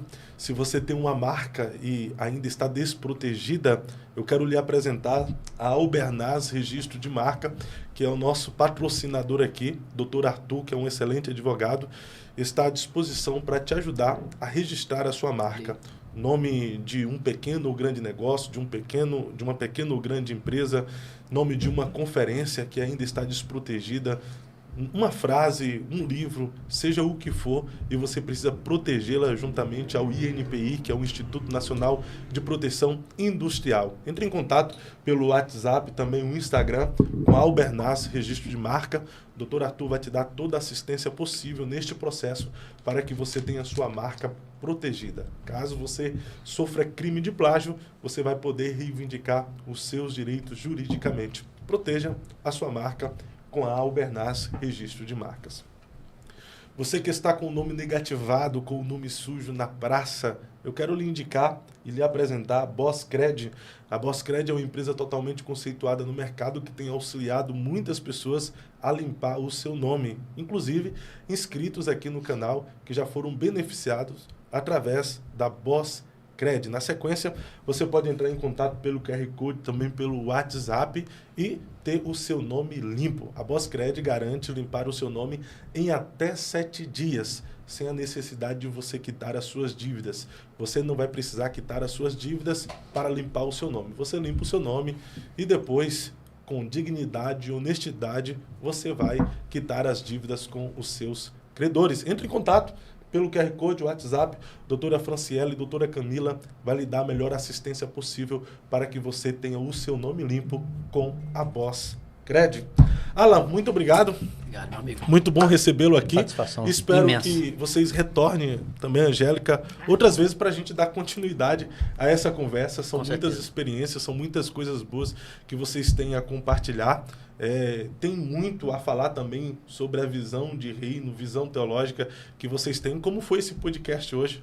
Podcast extraordinário que nos alinhou ao propósito do reino, mostrou a visão de vocês a respeito do reino, do evangelho, que é renúncia, que é negar a si mesmo, que mesmo sendo cantores, conhecidos como artistas, vocês estão aí fazendo diferente, fazendo a diferença, que o Senhor continue sendo com vocês, usando Amém. Onde quer que for, onde quer que vocês estiverem, que levante também patrocinadores para ajudar vocês nessa lida. Se você que nos acompanhou até aqui não conheceu ainda, não conhece o Alan e a Angélica e o trabalho que eles desenvolvem, siga-os aí nas redes sociais. Alan Machado. @cantor Alan Machado. Eu ia colocar pastor, mas ficou há muito tempo com cantor, então deixa como cantor mesmo. Cantor Alan Machado, Alan com 2 L's. E da minha esposa é Angélica Machado Oficial. Isso. Oficial. Recusa imitações, né? Exatamente. Única. Estaremos agora, já aproveitar o recado pessoal, estaremos agora em Santa Catarina, pastor. Estaremos fazendo o trabalho nas ruas lá com a Igreja Mais de Cristo, Igreja do Pastor Júnior Batista. Estaremos lá fazendo um trabalho de seminário também e tudo que nós fazemos, todas as programações, são programações gratuitas que você pode estar participando. Quem quiser estar entrando em contato com a gente, tá? Pode entrar em contato pelo Instagram, manda um direct lá, que você quiser participar das ações evangelísticas nas ruas, tá? Vai ser um privilégio ter você. Estaremos em Florianópolis e em outras cidades ali de Santa Catarina agora. Perfeito. Se você é de Santa Catarina e quiser conhecê-los e fazer parte deste projeto que eles estarão desenvolvendo em Santa Catarina, vai ter evento na rua lá também? Vai ter. Todos os dias praticamente estaremos nas ruas, com exceção dos dias que nós estaremos nos seminários, passando a visão para irmos às ruas, nós estaremos nas ruas, com certeza. Na próxima quinta-feira tem, né? Na próxima quinta-feira já tem um culto, que é só entrar em contato lá que vocês vão ver onde vai ser certinho, endereço, eu ainda não sei, mas eles estão programando lá um culto abençoado na rua na quinta-feira.